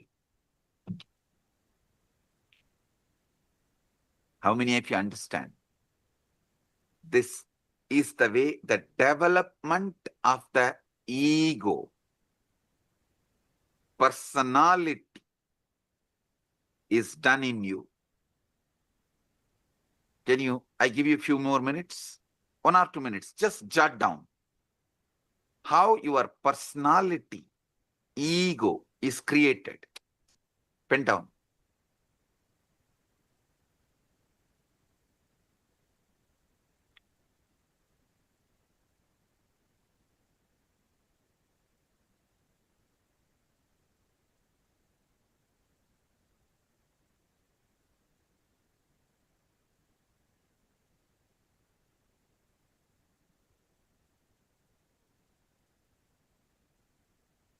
But if you see, this is a case of a mistaken identity of the most profound kind. With how many of you this clicks? Oh God, this is really, really, really most profound mistaken identity.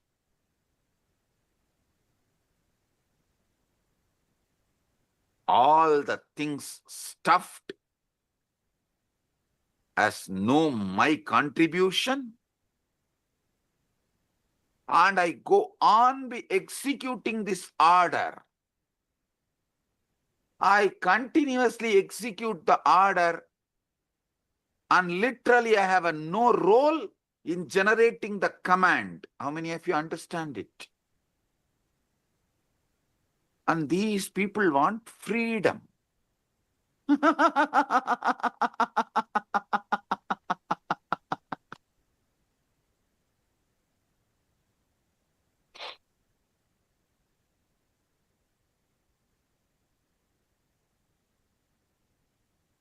How many of you are right now seeing your ego is mistaken identity of the most profound kind?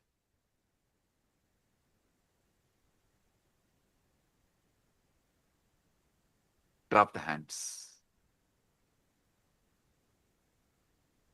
It's like going to the theater, becoming absorbed in the play so deeply, you forgot you are watching actors. Actually, your case is worse than that because the play has been going on so long, your entire life, that you have utterly forgotten. It's a mistaken identity of the most profound kind is performing this whole thing.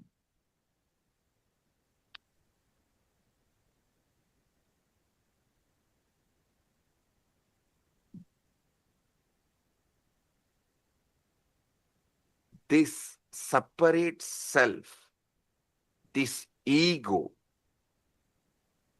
as I named it, for your understanding, for our convenience, we named the Chit Jata Granthi. Buddhi, Chitta, Ahankara. This separate self, this Ahamkara, ego,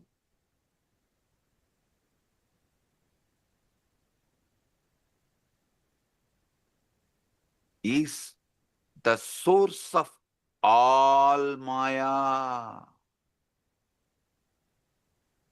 all illusion,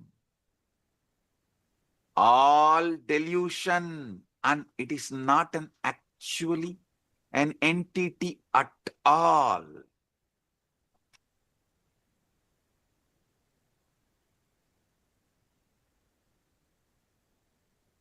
I enlightened all of you about your buddhi, your chitta, your ego, which is source of all illusion and delusion. It's a process. It is something your organism is doing. But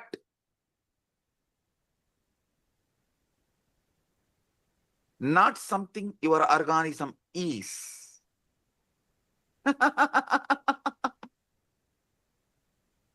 It is something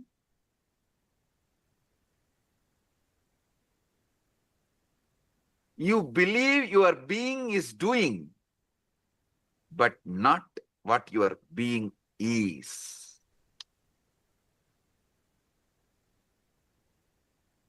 How many of you are getting it?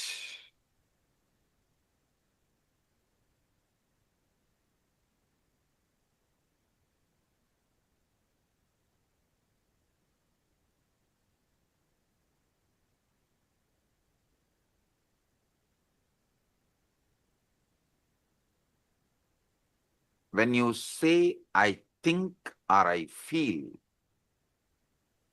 what exactly is this I think or I that thinks and feels? If you try to point it, what can you point to? Your body? But your body is constantly changing. Once in every 7.5 years. That is why in Hindu tradition, in our horoscope, we kept it sunny for 7.5 years. Once in 7.5 years, your body completely changes. How many of you know that? Every cell is replaced.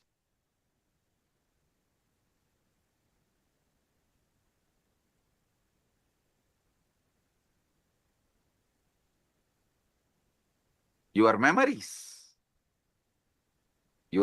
to change. Some fade, some are embellished, some are entirely fabricated without even you realizing it. Your memories change, your bodies change, your ideas about you change.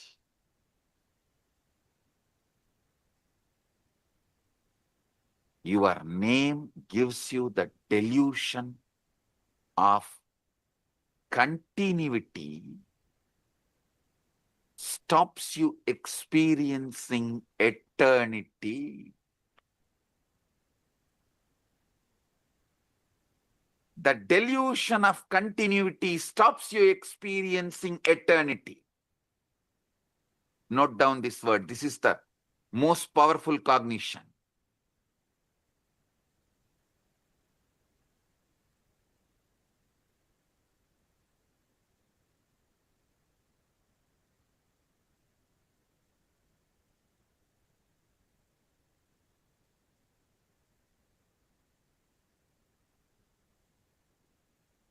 When you look for your true self, it's like you trying to catch your own shadow. The closer you get, the more it recedes.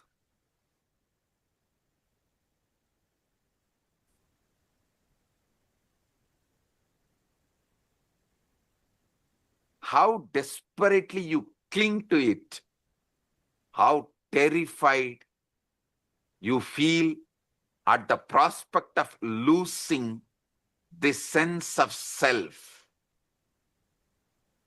How many of you understand? You are terrified at the prospect of losing this sense of self. That is why you continue to cling to this delusion.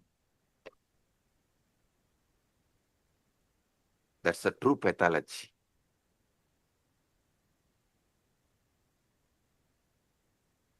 See, the separate self is a useful social convention, like a money, everything, how the idea of time is useful. For socially it is useful. Money is socially useful.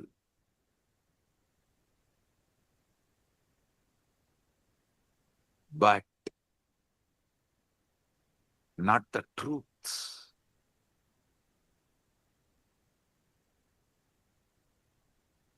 The separate self, ego,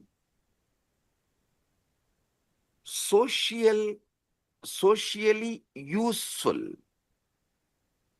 useful as social convention, like money, but not the truth.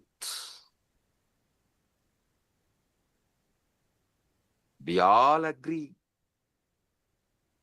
to pretend it exists because it makes certain interactions possible. But the trouble begins when we mistake this convenience for the sake of the truth, as a truth. See, the real trouble begins when we mistake the convention for reality as the truth.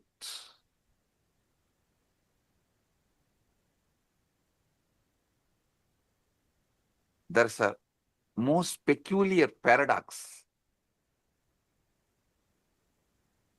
at the center of this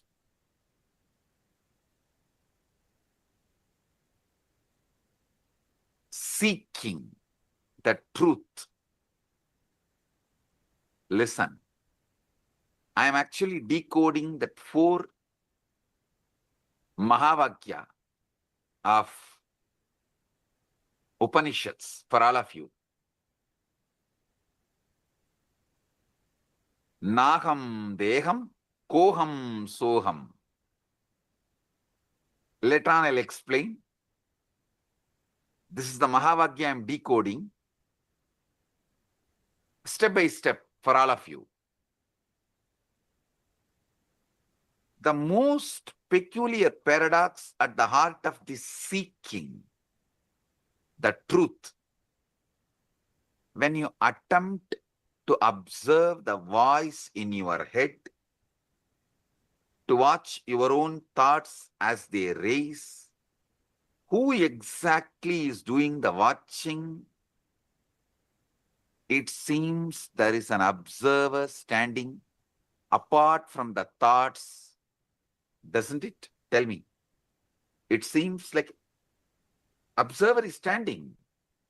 That is why